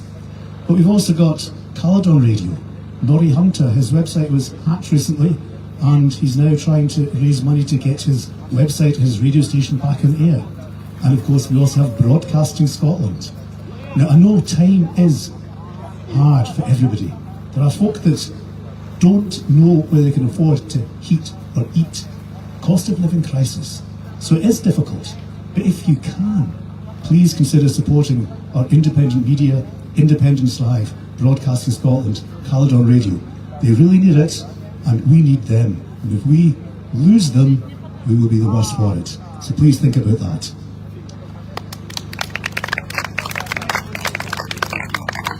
But of course, what the BBC and STV won't tell you is History. Did you do history at school in Scotland? I bet you know about 1066. How about the Magna Carta? But there's a lot more to history. And I'd like to welcome to the stage now Sarah Sayers, who has done a lot of research. She is representing Salvo, I think you're the director of Salvo, and she's going to tell us a wee bit about the work Salvo are doing. Hello, Sarah Sayers. Sorry. Thank you. I need to thank you both for having me here, just for the experience of being with you all, because it makes a big difference to meet up with the independence community wherever they may be, and it's a real privilege to be here. And also because this is a good rehearsal, because not far from here is something called the Palace of Justice, where the International Court of Justice convenes. We plan to be here, I'm hoping next year, you know, with a bit of luck. We plan to be here because, to follow on from what Craig just said, Westminster Parliament, UK government, we're coming for you. We know that you have committed crimes against the nation of Scotland, and we believe we can prove this. We have a legal opinion coming soon from an international KC.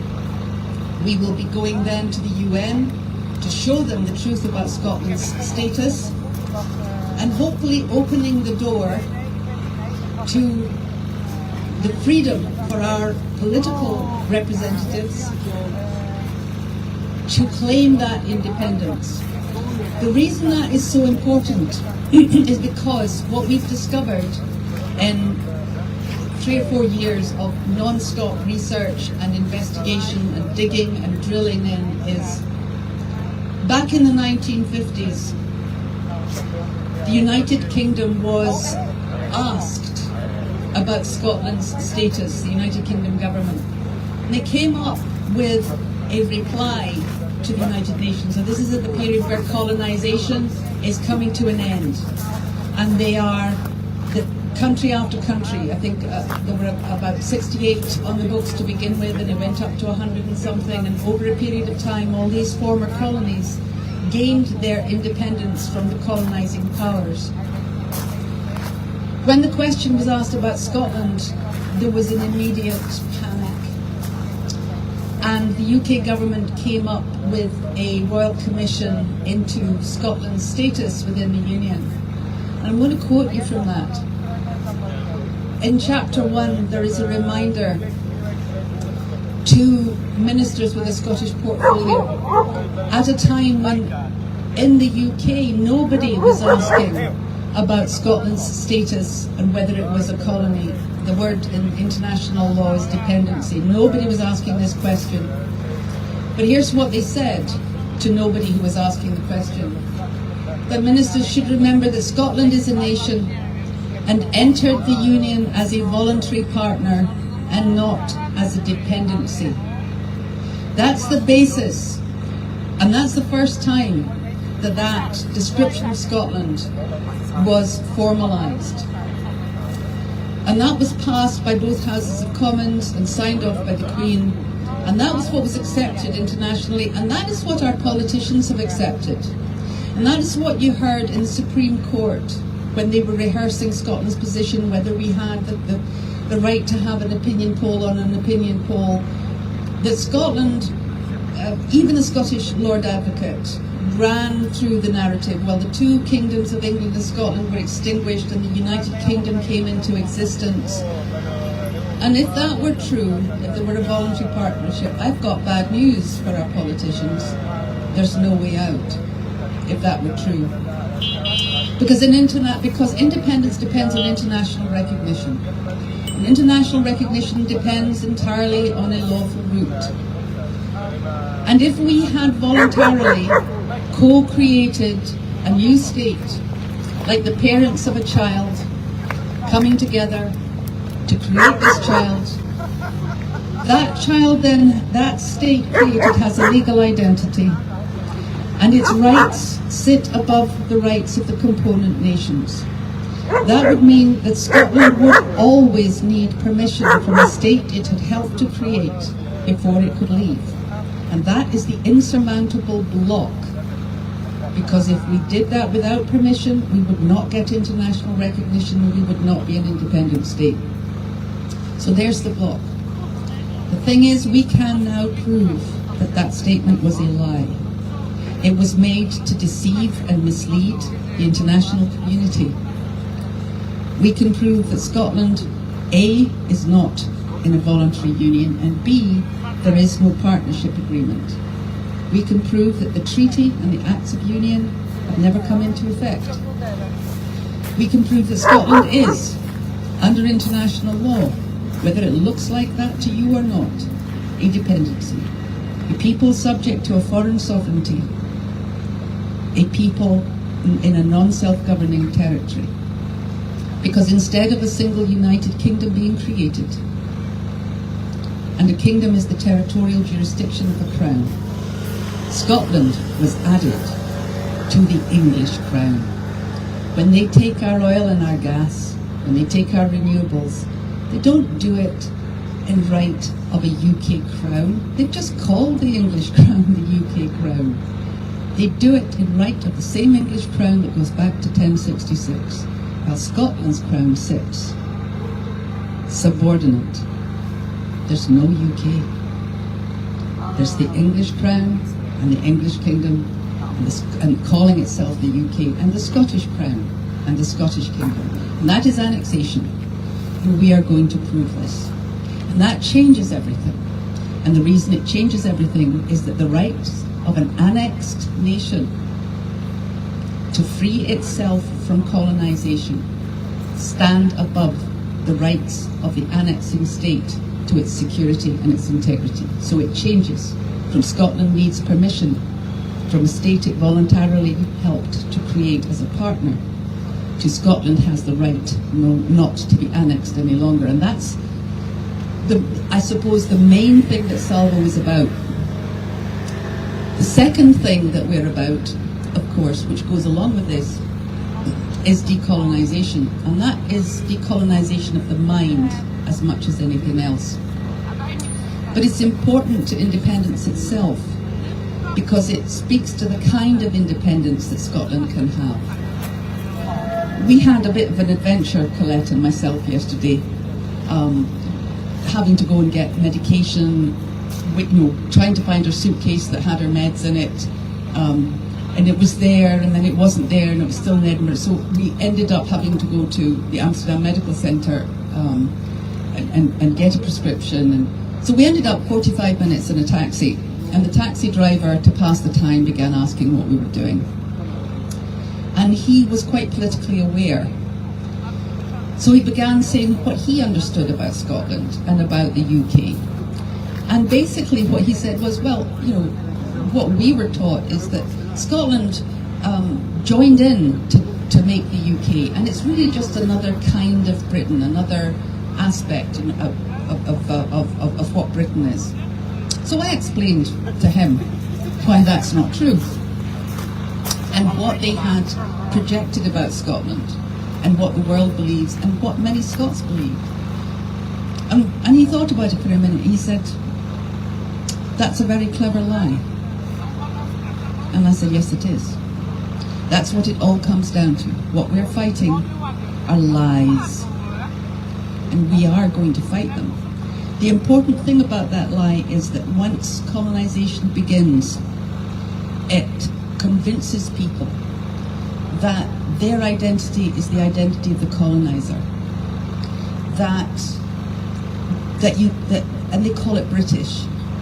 That you can be a British Scot, but they never tell you what that means.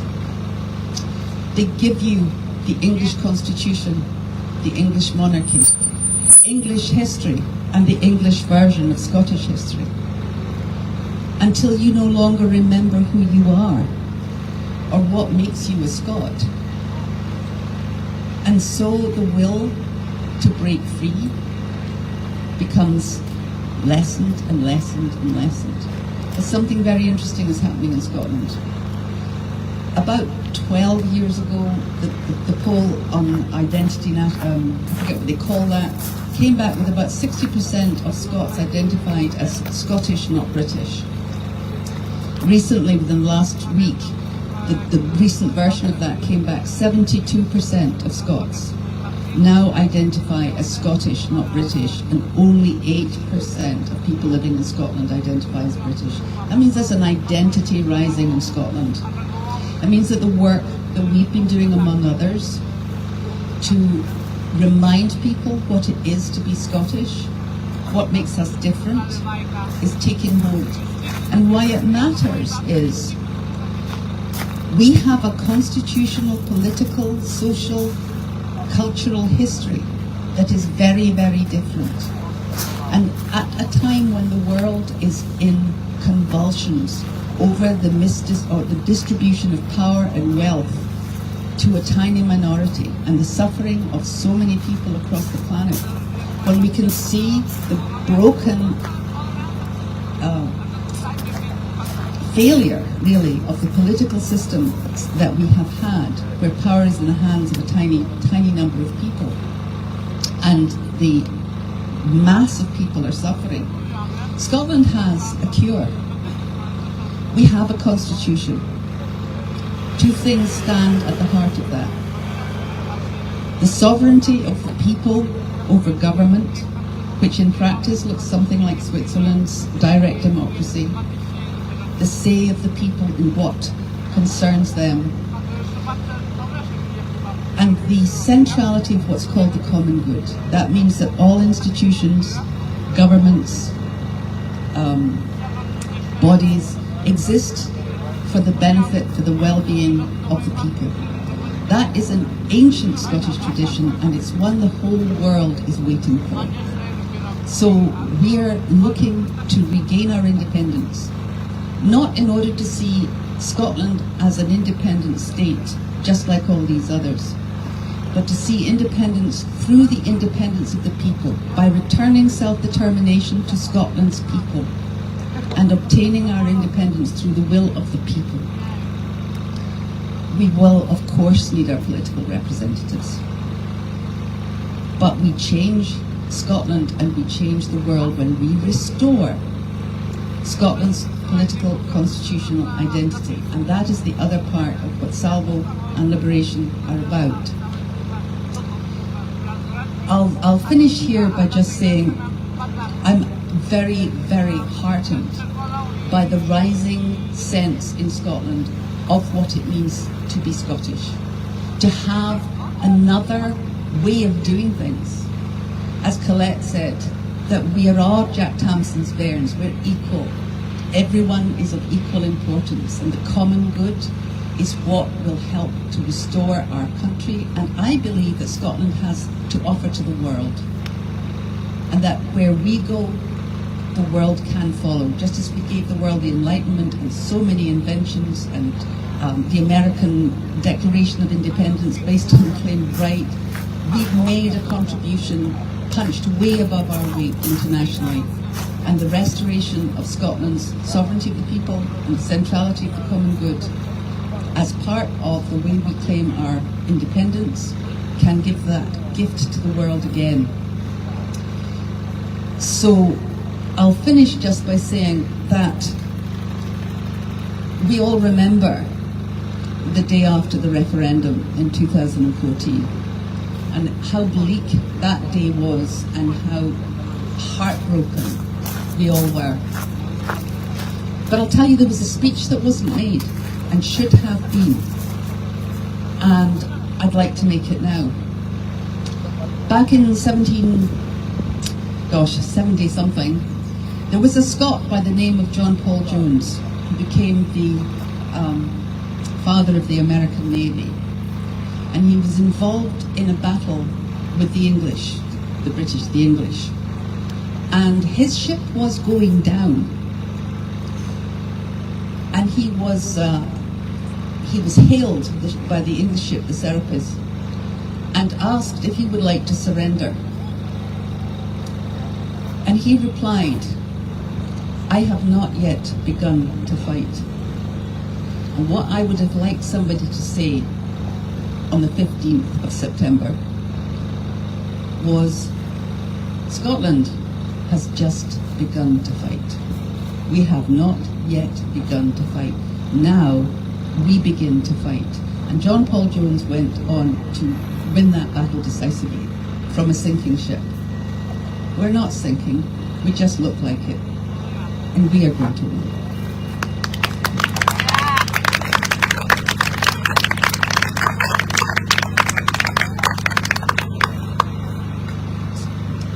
Thank you, Sarah Salyers.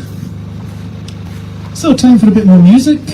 We've got another local band, Dua. Steve Dua is originally from Edinburgh, but he's now living over in Drenthe and Groningen, or as he said to us yesterday, he said the Highlands of the Netherlands. Now, for those of you that don't know the Netherlands, the highest elevation in Groningen is 12 meters above sea level. So, here's some Highland music from the Netherlands. Clap your hands for the band Dua.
So, good afternoon. You sound check the guitar a wee bit on, it's fine. I'm going to do a song from Musselburgh, of all places. Actually, to be exact, Fisher-O, which is the name of a song, which is about a chap who's been out in the sea working fishing, comes back, jumps into bed with the wrong lassie, and all hell breaks loose in the village. Nice Calvinistic tale for you. It's called Fisher-O.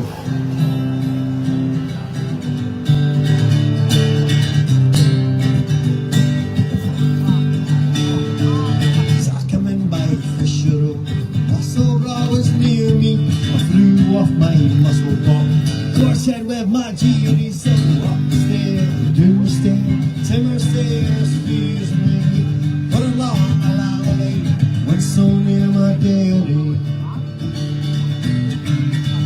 Wow, I had to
my duty, so who's there? Who's there?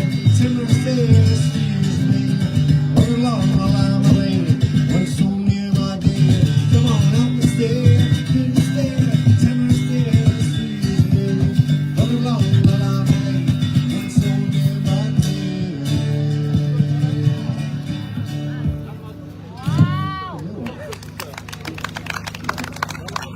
Good stuff. How you doing, alright?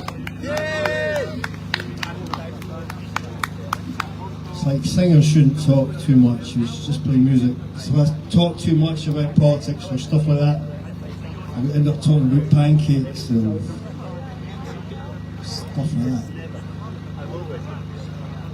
So, just to introduce the next song. It's good to be back here, by the way. I was here last year on my own. Thank you very much, Raimond, for having us back. So, a bit of a shame that my wife couldn't join us. She's a bit sick at the moment, so that's unfortunate. But Dennis is here. Yay!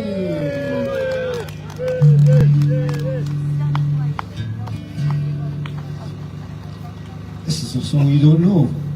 You'll be alright with that, folks. This is our Scottish one. I know this one from Dick Gong. It's all about the miners. It's been a while since I played it as well. Johnny Miner, you were born, got to see the rising dawn. Now it's time that you are gone. Farewell, Johnny Miner. Farewell, Durham, Yorkshire too. Nottingham, same to you. Scotland, Scout, Wales, Bear and Jew. Farewell, Johnny Miner. Your battled with a sliding scale. Lungs turn black and faces pale. Now your body's up for sale. Farewell, Johnny Miner, and it's farewell, Durham, Yorkshire too. Nottingham, same to you. Scotland, South Wales, Bear and Jew. Farewell, Johnny Miner.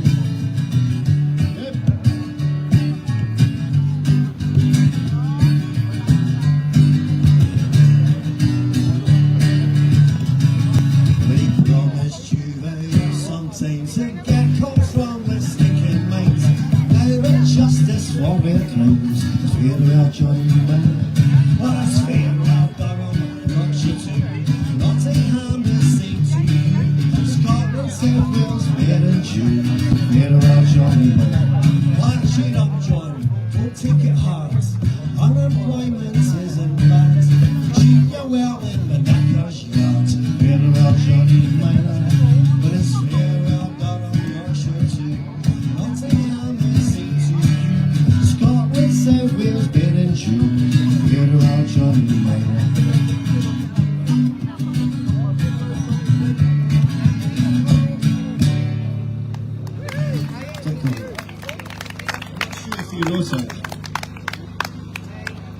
This one's from Edinburgh. It's written by a man called Andy Mackay. It's called The Poor Man's Song.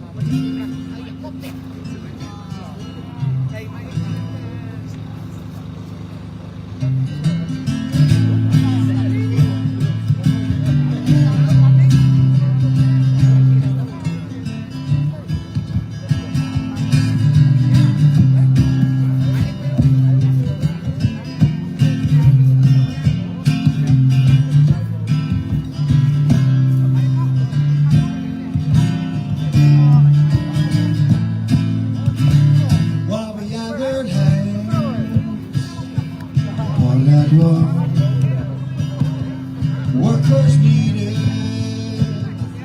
drive alone. You need a job if you gotta go.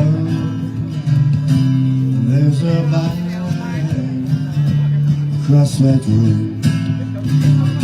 Oh, mama, hey, around my neck. What one back we saw, tell the clerk. Well, I'm not a bad man, I'm just a poor man's son. So give me your money now, you know it's she doesn't need that gold, right now. She don't know.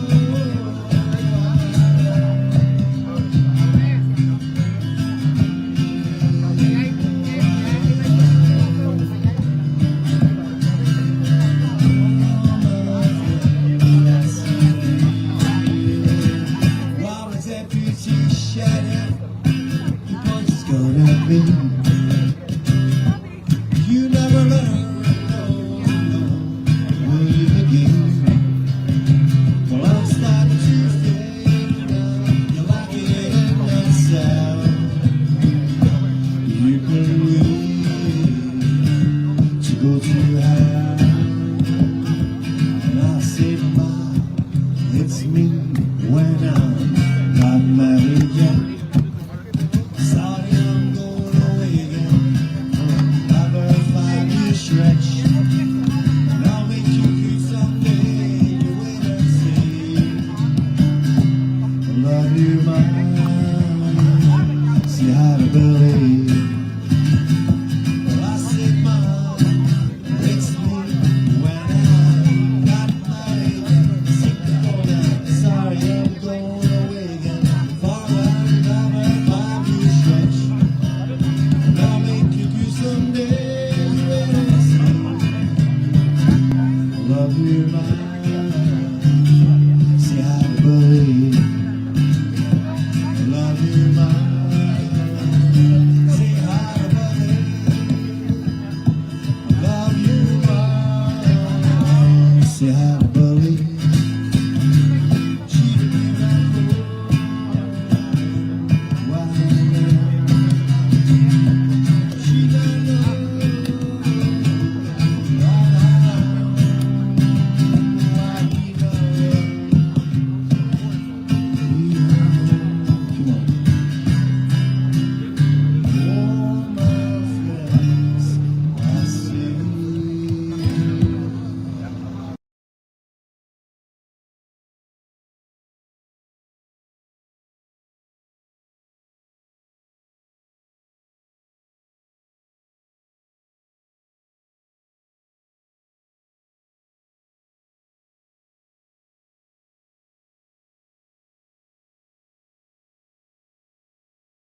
Get together.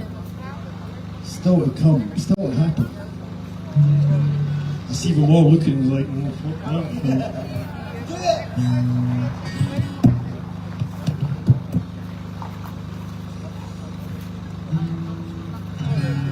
It's an anti-war song. He jacobites by me, lend the ear, lend the ear. He jacobites by me, lend the ear. He jacobites by name, your thoughts I will proclaim. Your doctrines I'm unblamed. You shall hear, you shall hear. Your doctrines I'm unblamed. You shall hear. So what is right or what is wrong? By the law, by the law. What is right or what is wrong? By the law. What is right or what is wrong? Short son all along. Well, how weak and what is strong? For to draw, for to draw. Weak and what is strong? For to draw. Jacobites by me, lend the ear, lend the ear. Jacobites by me, lend the ear.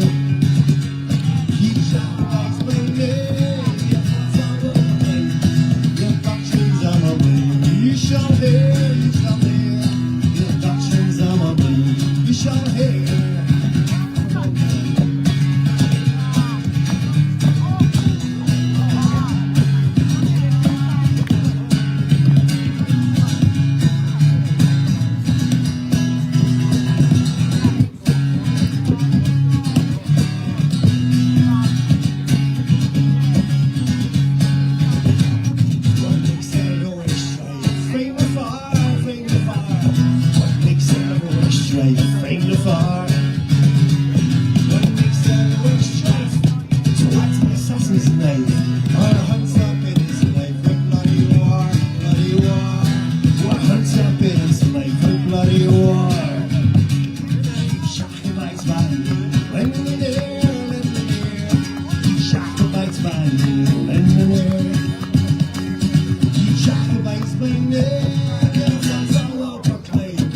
Doctrines I'm a man, you shall hear, you shall hear.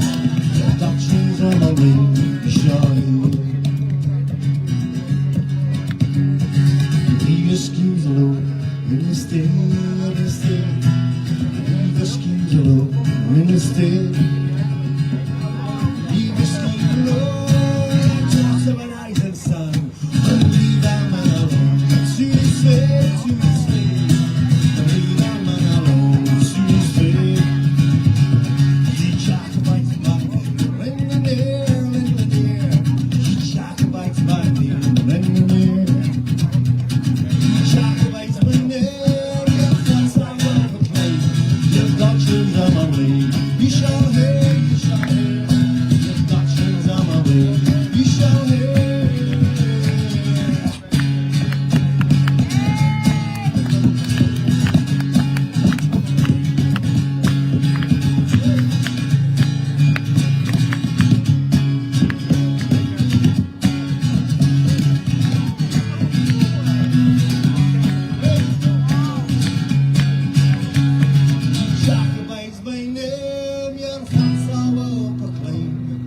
doctrines among me.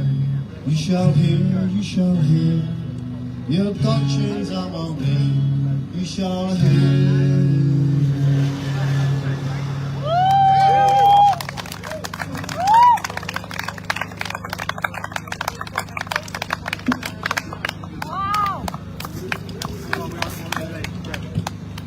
Thanks a lot. See you later.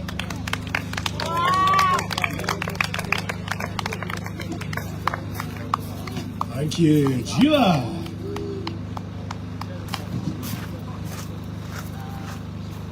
Well, folk, as I'm sure you're all aware, it's not just Scotland here in Europe trying to get its independence. And over the last few years, we've seen our Catalan brothers and sisters also striving for independence. So please welcome on stage Ignacy Ripoll from the AMC here in the Netherlands to give us a few words from a Catalan perspective. Hi there again, Ignacy.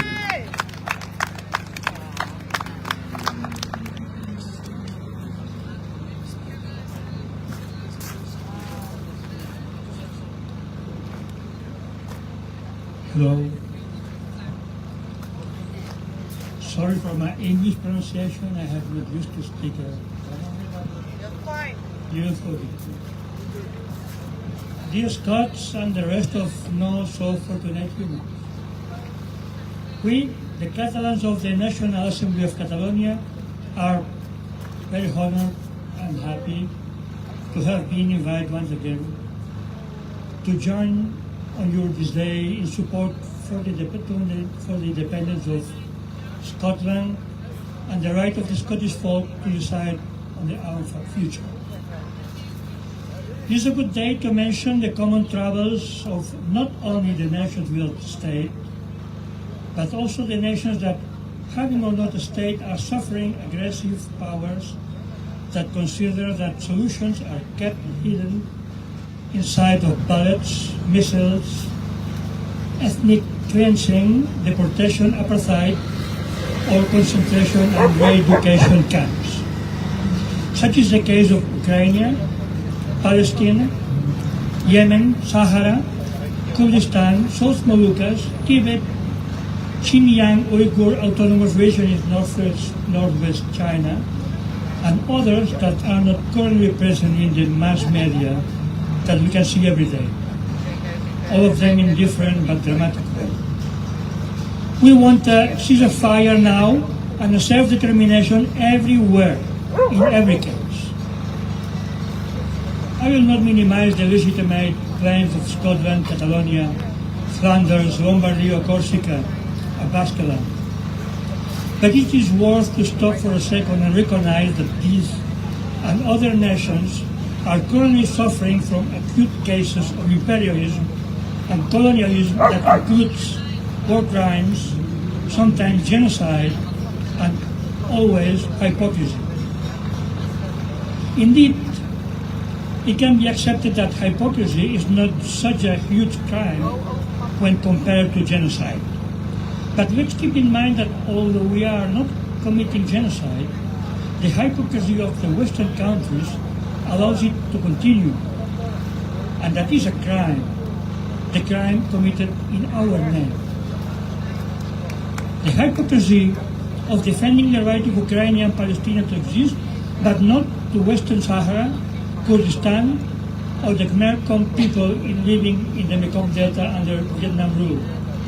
To accept in silence the genocide of the Uyghur people and the colonization of Tibet just because China is a powerful empire. To support the war in Yemen just because war is an excellent business for the military industries complex and Saudi Arabia is a friend and petrol provider. A misogynist friend that holds a hatred for women and mistreats them without hesitation. For our Western governments, the difference between a soldier and a terrorist, between a hero and a criminal, a freedom fighter and a bloodthirsty fanatic, is just to whom do they buy their weapons and who are they friendly with. Such hypocrisy of our Western governments is also against us. For them, Israel and Ukraine have right to defend their freedom with weapons, but Catalonia and Scotland have not right to vote pacifically their independence. Both Spanish and English have assumed their historical role of colonizing nations, and they have applied first on us, their Pacific neighbors. They have a cultural and a mental problem. There is no one power in the last centuries that has been destroying more nations, languages and cultures than the British, the French, the Spanish, the Russians, the Chinese or the United States of America. We need to help each other among the small ones. Forget the help of those big monsters. They make a mockery of democracy, justice and international law. In our case, Catalonia, the Spanish Jutes, still heirs of Francoism, are accusing Pacific peaceful activists and demonstrators of terrorism, causing, in the last month, a second wave of exiles in Switzerland. Everything to shut down our ability to speak up for what we believe in. The judges don't agree with the laws made by the democratic parliaments, such as the amnesty law, and criticize them in accordance with the instructions of the Spanish far-right parties and the corrupt monarchy. A good 21st century example of separation of powers.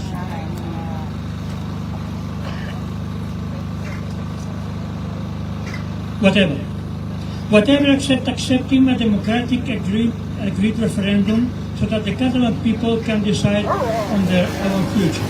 Self-determination only fit in their sick colonial mentality when it affects the power of other colonial countries. Hypocrites. That hypocrisy is not unlike the one that says a nuclear submarine base is a good thing, but they places it in a location remote from the capital and in a different country. I hope you send the English back home and make sure they take all their nuclear weapons to Westminster or to the Buckingham Palace.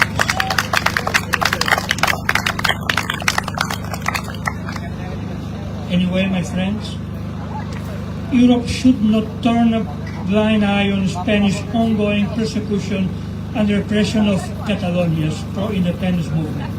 Our struggle is a matter of democracy, justice and fundamental rights. Let's help each other. They will not be able to finish with us, not with you, because we will continue in our peaceful struggle for our independence until the final victory, the freedom. Visca Catalunya Lliure, Alba Bubras.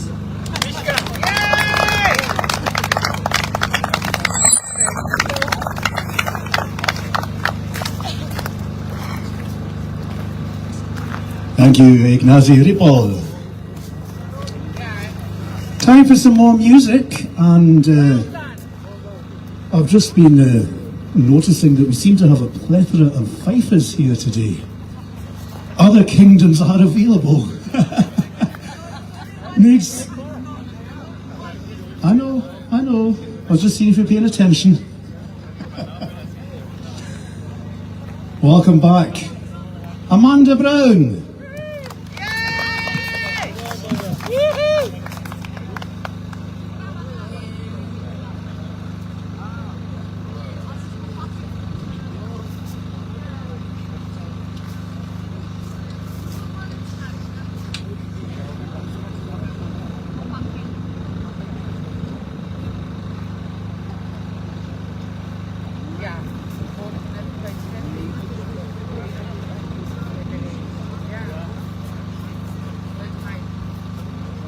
Sorry, it has to be in tune.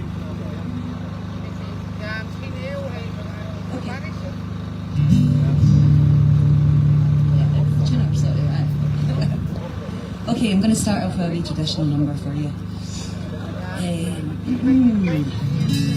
I've got no rhyme or reason or plan or anything. Just rolling with this today. I'm going to take these off so I can see. This is, I love this song because it says eens, which is a right Fife word about your eyes, you know. So anyway. Come on, the old lassie, where hay and pain, say drowsy and sleepy, I can tell by your een. In all the wide world, ne'er find a friend like the lads that were raised amongst heather. Hey, away your silks, your satins, your shawls, your pepties and swaddies, and your elegant bars. For a dance in the barn is worth 10 in the hearts, for the lads that were raised amongst heather. Now poets aplenty to this present day, that can sing just as sweet as the bodies in me.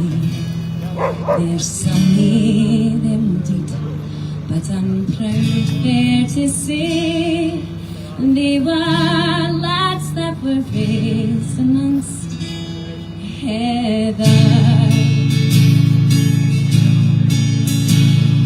Away your silks, your satins, your shawls, your pepties and swaddies, and your elegant bars. For a dance in the barn, for 10 in the hearts, for the lads that were raised amongst heather. Take a walk through your cities, grand buildings outside, and stare at the grandeur. You speak with pride. Fine ships they were built on the banks of the Clyde by the lads that were raised amongst heather.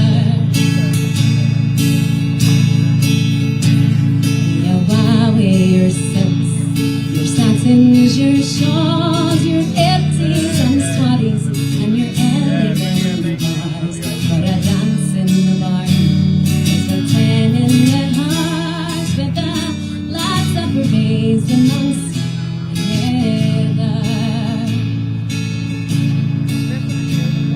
Now England can boast of the sweet scented rose, and Ireland is brooding the shamrock she holds. But clearly the land where the clear water flows, and the mountains are covered in heather. Hey, away your silks, your satins, your shawls, your pepties and swaddies, and your elegant bars. For a dance in the barn, for 10 in the hearts, for the lads that were raised amongst heather. For the lads that were raised amongst heather.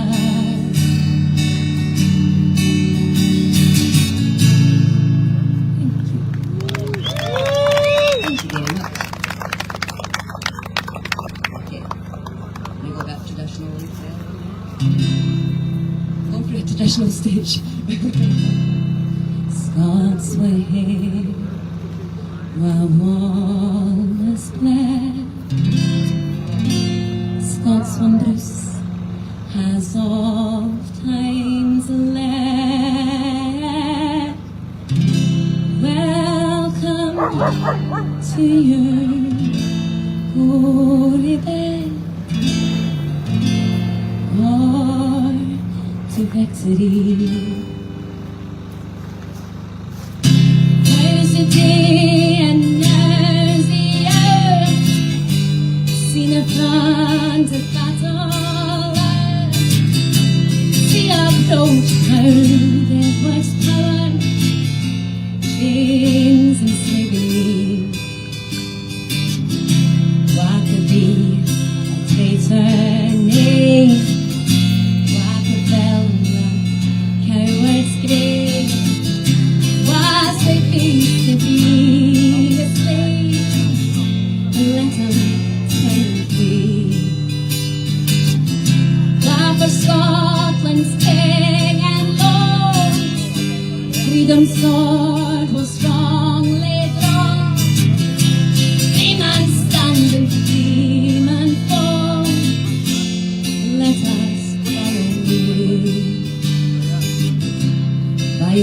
nations, rose in kings, by your sons in servile chains. We will train our dearest things, but we shall be free. With a proud and supper's low, tight and strong with every blow. Liberty with every foe. Let us hear thee. Spots where Hague, lawless land, Scotsman Bruce and all things land. Welcome to your holy bed, heart to victory. I'm going to do a Raimond song as well. Come on, all you colliers, work down the night. Wait, I started on the wrong chord. Take that one back. It's a good song, it's worth it, I promise you. Come on, all you colliers, work down the night. Face Scotland to South Wales, Teesdale to town. I'll sing you a song of a hound of wee cries and the men who were fooled by governance lies. In 1916, 2 years ago, mine workers, leaders to Lord Bob and said go. Said we work very hard, every day we risk our lives, and we ask you here and now for a hand of we dies. And then we go, Jack. We never see the skies, and you're working in a dungeon. We rise, down we go, we never see the skies, and you're working in a dungeon. And we rise. Up stepped Lord Robbins, and he gave us decree. When the earth rises, then with you I will agree.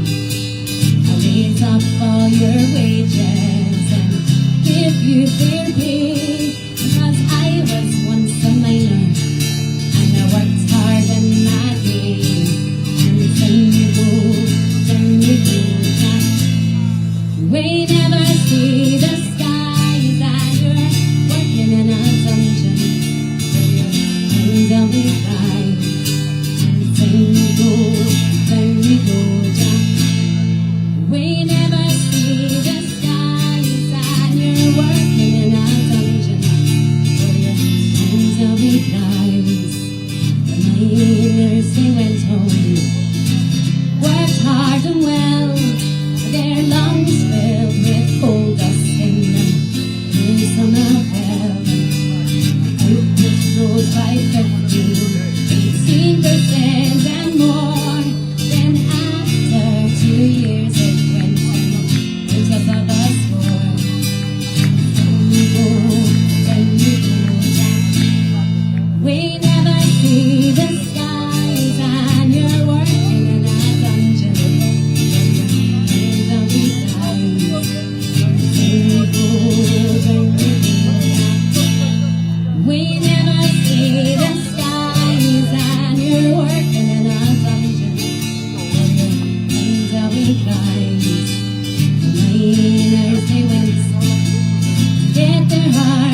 says he'll give fair pay. He'll tell you to work hard and make the output rise. You'll get pie in the sky instead of a £1 prize. 'Cause it's down you go, down you go, Jack. We never see the sky, and you're working in a dungeon when your time's a week die. And down you go, Jack. We never see the skies, and you're working in a dungeon when your time's a week rise.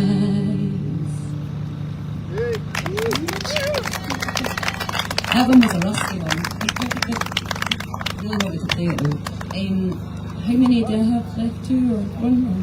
2?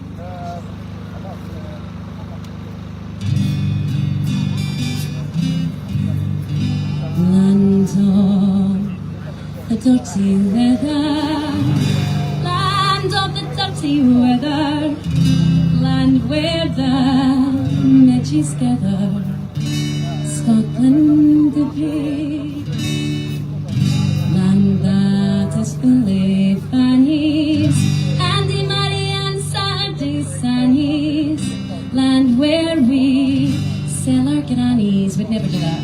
Scotland the brave. Used to see on Father's Day, you could hear the bagpipes play, but all you hear is an evil tongue sound, Elton John and the Rolling.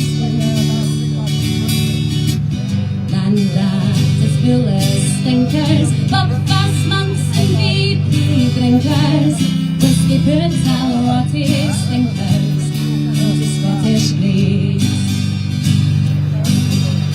Land that is full of skybars, comic singers, thieves, sea divers, turbans on our Boston fibers, Scotland the brave. Land of the brutal bobby, councillors with part-time jobbies, architects with pay and hobbies, Scotland the brave. Tourists come here every year to see our new historic pier. Odysseys and lots of Aldi's, high-rise flats and council levies. Hands of the Arctic lorries, Andy Stewart and the Tories, land where everybody bodies, Scotland the brave. Now this is my favourite verse. Land of the kilt and sporran, underneath there's nothing warren. How we wish the wind was warm, Scotland the brave. You must admit it's pretty gruesome, walking about with a frozen twosome. So you thought you must nail lose 'em, Scotland the brave. Devils try to shoot us, but does he need to shoot us? BBC curbs unemployment, government makes unemployment. Oh, never mind, the day is near, but independence will be here. There's a glass we will not hear, Scotland the brave. Raise a glass to all not here, Scotland the brave.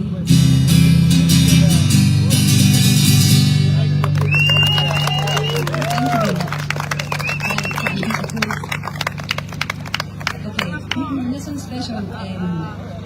Every year I cry, and this year I'm super emotional, so I may cry.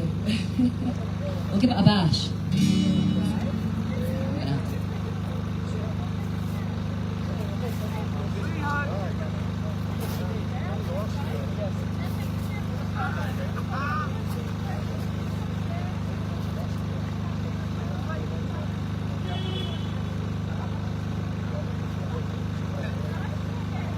Sorry,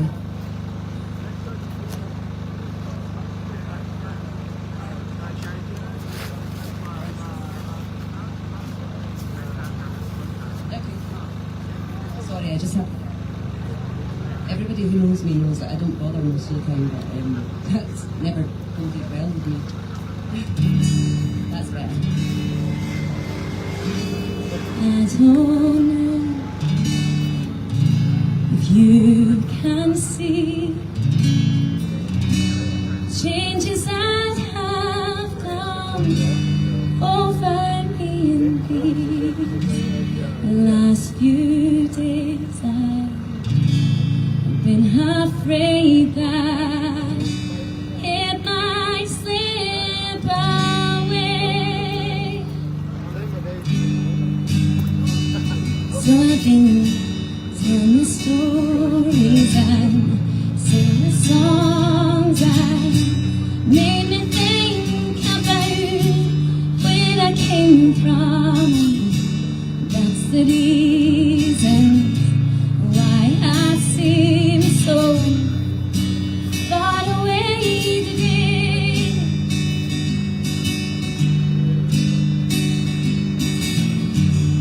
You'd ask at some stage, I look forward to talking about it one day.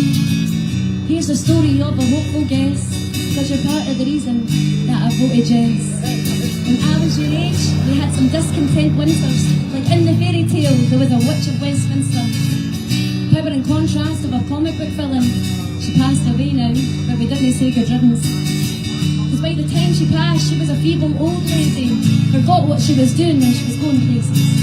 Always treat people how you'd like to be treated, because the hurt and the anger she left is deep-seated. School, they stopped my free milk. Could be said in a wider context, they stopped my free will. Can't always separate feelings from cold facts. On the school bus, I read graffiti saying no poll tax. Now in 1979, people voted to control their own reality. That didn't happen on a technicality. 97, they said it wouldn't work. But they suppose letting us try couldn't hurt. Now in 2014, they asked the question, do you want to be independent? I remember thinking if you didn't answer yes, you would be 18 before they'd ask us again. Let me tell you that I love you, and I think about you all the time. Caledonia, you're calling me, and I'm going home. If I may become a stranger, know that it would make me more than sad. Caledonia's been everything I ever had.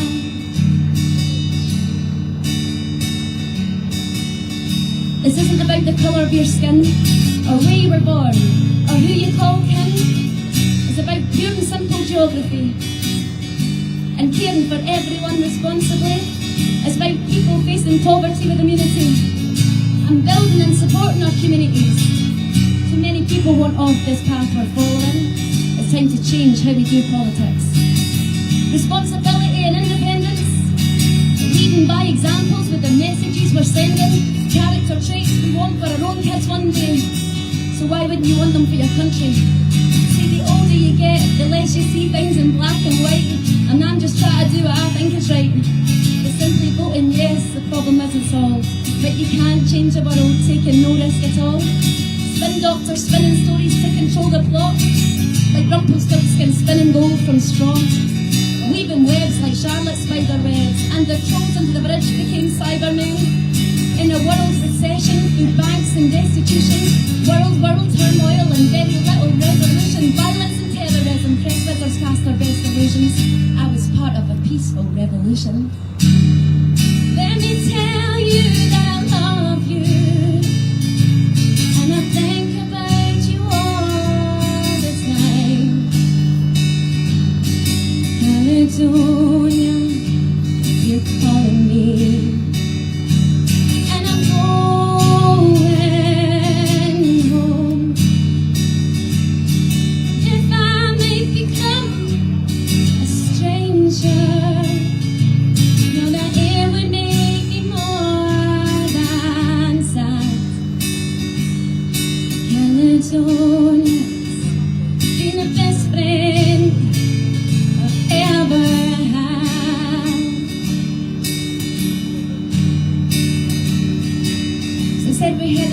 controlled by our hearts. We can make your decisions by both and large. As for those who said their hearts were controlled by our heads, told the story of the goose that laid the golden egg. Meaning sticking as we were was the safest bet. To me that was succumbing to playground threats. To me that wasn't making sense. Cause there's a possibility for real change instead. You say your home's where your heart is. From Urwally Shed to Doctor Who's TARDIS. It's also true that your heart's where your home is. And it won't be that long till you grow me your own kids. Of course we had reservations, who didn't? Despite the white paper Scotland's future isn't written. It's wrong that the politicians should be the shepherd of the wolf. Cause that way they want you for your flesh or for your wool. The biggest triumph for the 21st century state is to convince us having a dream was a cliche. 1% of the world has 90% of the wealth, and the system says to step on focus, helping yourself. I hope you're hearing these thoughts in amazement, and inequities consigned to the history pages. Don't I see another lost generation, ragged, frustrated and cross with their parents. Let me too. Sing for me.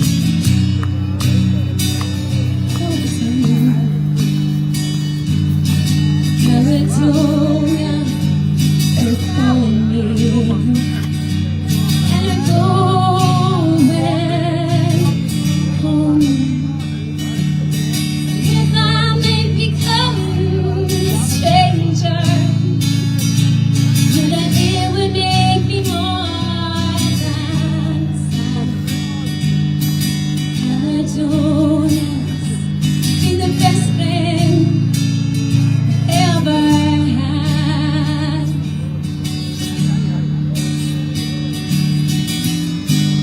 Caledonia's been everything we've all ever had.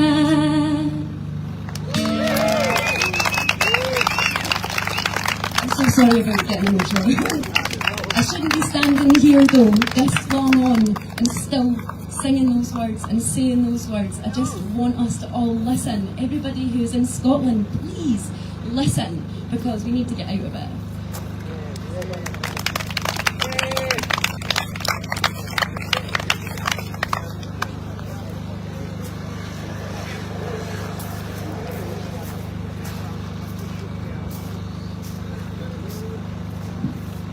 She's got greeting now. Hands together for Amanda Brown.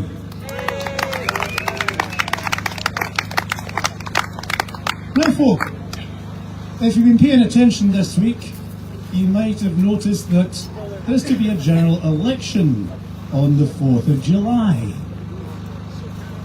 Now, those of you that stay in the Netherlands, in Germany or other overseas countries who still have the dubious pleasure of holding a UK passport might not be aware of the fact that this time you actually get a vote. The 18-year period whereby you are no longer able to vote in UK elections has been lifted, so please make sure you register to vote. Deadline for this is Tuesday the 18th of June, and you can go onto the GovUK website and it'll take you through the process. Make sure you apply for a postal vote if you're voting in the overseas role. But also in Scotland, make sure you register. The date here is also the 18th of June. Make sure you have suitable identification. You now need voter ID in UK elections.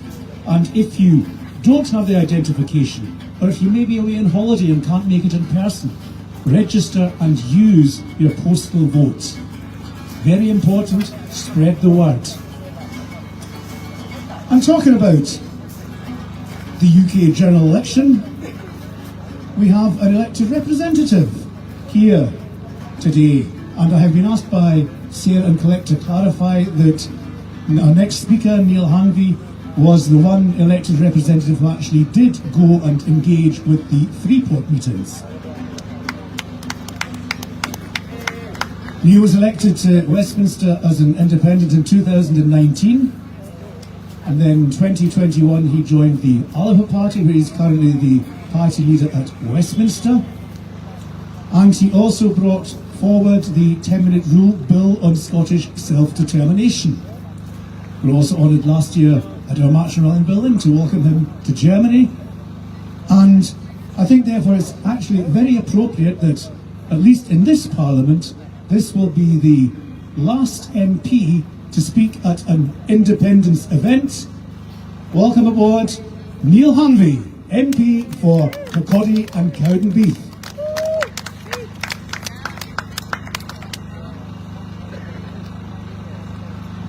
Good afternoon, everyone. Thanks, Colin, Raimond, everybody who has helped to set the day up, and to everyone who's come along, to all the performers, all the speakers. It's been a really engaging afternoon. Thoroughly enjoyed myself, and thanks for keeping the weather under control today. It wasn't quite as pleasant yesterday afternoon, as I'm sure you maybe know. So, last weekend I spoke at our party campaign conference, and the theme, the main theme of my contribution was about the importance of truth and honesty in politics. And the reason that that's so important is that if we are to successfully move the independence movement forward and achieve that ambition, then we obviously need to be honest with the people of Scotland about how we get there, but we also desperately need a big dose of honesty turned on ourselves. And I think that that's something that I have certainly tried to do throughout my time in politics. And my time in politics tracks back to 2010, when the Conservative government first came to power, when David Cameron cut a deal with the Liberal Democrats and a Tory government was returned to the United Kingdom.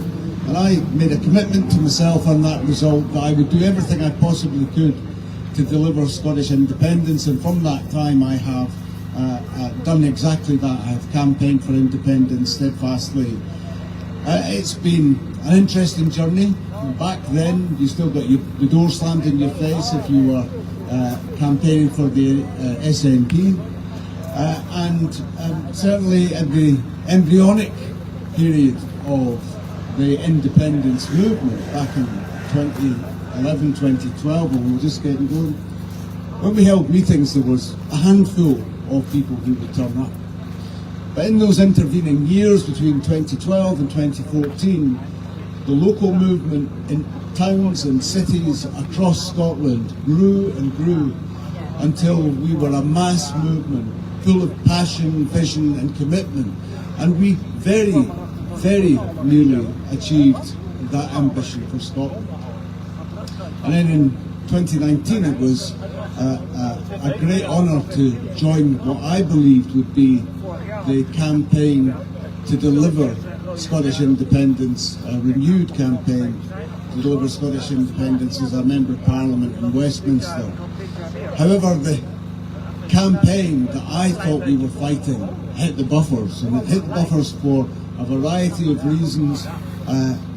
The rationale behind is almost impossible to understand, so I want to focus on what we need to do to get ourselves out of this impasse.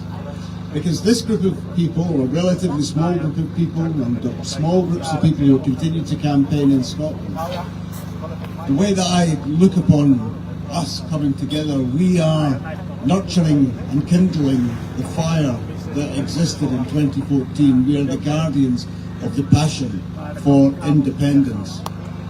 And it's really important that we continue to nurture the cause of independence, because there are very difficult times ahead. The campaign that I thought we were fighting in 2019 turned out to be a bit of a damp squib, and I thought that it was important to speak up for the many, many activists back home and give a bit of truth to the fact that the cause for independence was not really being pursued at Westminster. It was no longer the overarching focus of the Party of Independence, the SNP. They had become completely sidetracked up a cul-de-sac of identity politics, and that the priority of independence was not a feature of our regular activity. And for telling that simple truth, I was pilloried and targeted, and that's something I'm more than comfortable to absorb, because I didn't get involved in politics for a career. I got involved in politics because of an idea. A simple idea that Scotland has the right and should expect to be like every other normal country in the world and to run our own affairs. And so for that fundamental reason, I took the decision to join the Alba Party, decision that I have never for a single moment regretted. And our purpose and ambition remains absolutely focused on that great idea, that fundamental belief that Scotland needs to be a normal, independent country. And the reasons are very, just first and foremost, because it's normal. All the bonuses that go alongside that are really exactly that. They are bonuses. We are one of the wealthiest nations in the world in terms of our energy resources and our vast natural wealth. But that wealth is being stolen from under our feet and from our shores and from our seabed. And it's been done because we're told that we don't have the ability, or we struggle to manage those resources to the benefit of our people. And as a Member of Parliament, I see constituents who come to me who are living not in this abject term fuel poverty, but in the real grinding pain of fuel poverty. People who can't afford to pay their bills, who have to go to food banks to feed their children and themselves, people who go without food because they don't have any money. And when I contrast that with the vast wealth, over £300 billion at least, that has been taken from North Sea oil and gas in my lifetime, that's just simply unacceptable. And the situation is about to get a whole lot worse. Craig referenced the Indian railways, and it's a very, very good analogy to what's happening in Scotland at the moment. By 2030, there will be 124 billion kilowatt hours of renewable energy transmitted by undersea cables from the north of Scotland down to the southeast of England. That is worth over £14 billion, and Scotland will not receive a single penny in revenue, investment, supply chain jobs, manufacturing jobs, absolutely nothing. We will receive no benefit. Keir Starmer announced yesterday that he will set up a publicly owned energy company to exploit that energy. But the benefits will still flow to Westminster. They won't flow to the Scottish people where it is rightfully should flow. And that is not particularly a specific reason for independence, but it's a very strong argument for why we must have independence, because we are being robbed blind. Now, another part of that whole proposal is that the national grid, the UK's foreign owned, but the UK's structure for the distribution of energy, they have a new project called Beyond 2030. And that project, there's a very clear diagram that they published in that document that shows exactly how that energy will be gathered and transmitted down to the southeast of England, and they talk about how the UK's energy will be taken from where it's not needed to where it is needed. Now that is absolutely a ludicrous proposition, and it's a sophistry to explain that robbery that I have spoken about in very glad to have spoken about in Parliament. The good thing about that is that when you have infrastructure put in place like that, it's very simple to put a meter at the top of it when we become independent, and we'll be able to charge very easily for the resources that are being exploited from the Scottish people.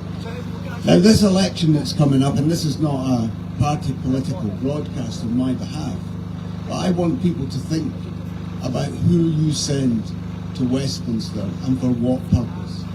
I was sent to Westminster and stood on a platform and was elected as an independent on the proposition of two principal things: that I would stand up for Scottish independence and pursue that ambition, and secondly, that I would defend the rights and protections of women and children, and that ambition has now grown to incorporate other things as well. But that fundamental thing, that fundamental reason was independence. Now, if I look back at my time in Westminster and think, well, what did I do? Well, I have managed, along with Kenny McCaskill, we have managed to put independence front and centre in everything that we've done in Westminster. What we haven't done is dot the I's and cross the T's on every pernicious Tory policy. And that is a fundamental difference. We, the two of us, stopped the world the day that Boris Johnson, after Boris Johnson had resigned in his first PMQs after his resignation, and we grabbed headlines across the world because of that disruptive action. That's what Scottish independence MPs should and can do in Westminster. It's just not good enough to send people down who love, and I mean love, being in Westminster. That will never, ever, ever achieve Scottish independence. So our position, and the Alapa Party's position, is very clear. We will have independence, a mandate for independence on the ballot paper for this and every subsequent election going forward. And that is a fundamental principle, because democracy doesn't just turn on a referendum. You don't have to ask for a Section 30 to achieve a democratic mandate from the people of Scotland. You can do that in any democratic event. Obviously, a general election is the preferable route, and that can be a Westminster election or a Holyrood election. And the reason I say that with such confidence is that, you know, as part of my work in Westminster, I got a really important legal opinion from Professor Robert McCorquodale, who works for the United Nations. This is someone who really knows his trade. And he made it clear, and this is a fundamental point, that the right to self-determination rests with the people, rests with the Scottish people, rests with the Catalonian people, rests with the Corsican people. It does not and never can rest with the state. The successor state or the predecessor state have no locus or control in the right to self-determination. And so for that very purpose, the democratic expression of the Scottish people in a general election, a majority, a simple majority for that proposition in a mandate is sufficient to declare independence and to begin negotiations for the disbursement of the shared assets. That is how we move this campaign forward for independence. It is the only legitimate way, because we know that Westminster will say no to a further referendum. But there's a real problem in the movement that we have to get over, a hurdle we have to overcome, and I believe that politically that will sort itself out in the coming months when it becomes clear that the supposed party of independence, the SNP, have absolutely no ambition, and that has been my experience over the last 5 years. But I'll finish with this. There is nothing that will stop me from being a yes campaigner. There is nothing that will stop me campaigning for independence, and there is no one who can deny the Scottish people their right to self-determination. It is difficult at the moment, and we have many challenges which we have to overcome, and these are indeed dark and difficult times. But as they say, The darkest hour is just before the dawn, and Scotland's dawn is just around the corner. Thanks very much, everyone. Have a great afternoon.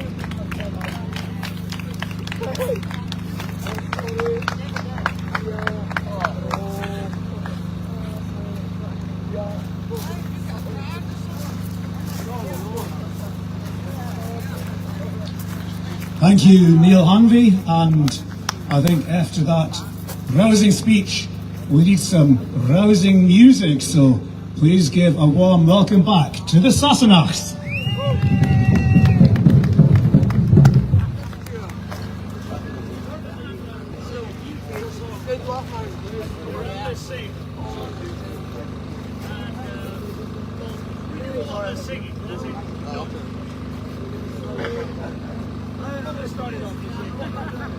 Scots we hae, while Wallace fled. Scots when Bruce has awful left. Welcome to your glory day. For victory!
Colin?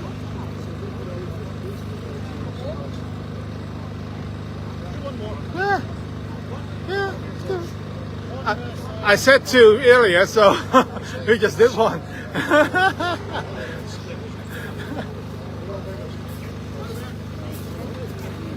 Wat zei je? Oh, ga niet meer? Nee, dat is goed dan. Nee, dat is goed. Nee, oké.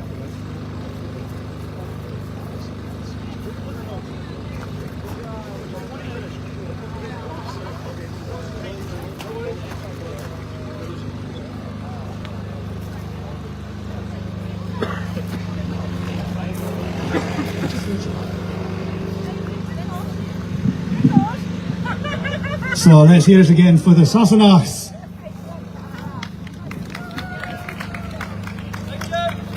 And that's us just about drawing to a close. And as always, as we draw to a close, it's time to say thank you. Thank you to everybody who's been watching via the live stream on Independence Live. Thank you, Kevin, for picking up the stream and putting it out.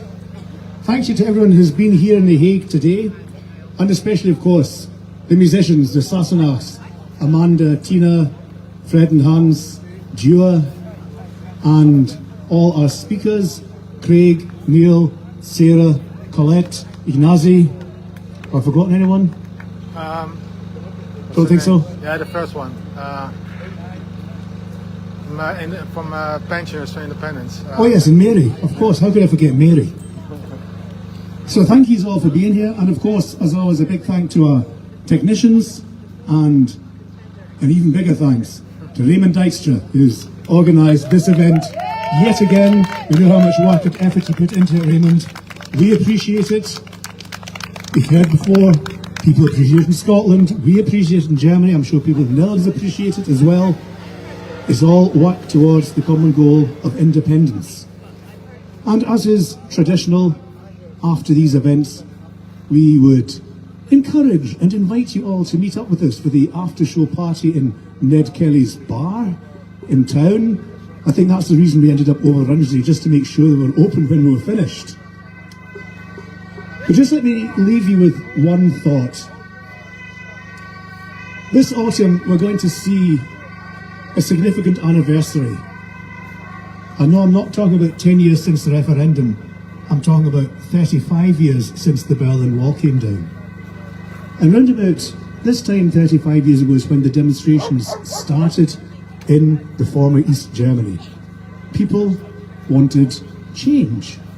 They wanted self-determination. And they went out in the streets, and these protests were peaceful, just like our events in Scotland are peaceful.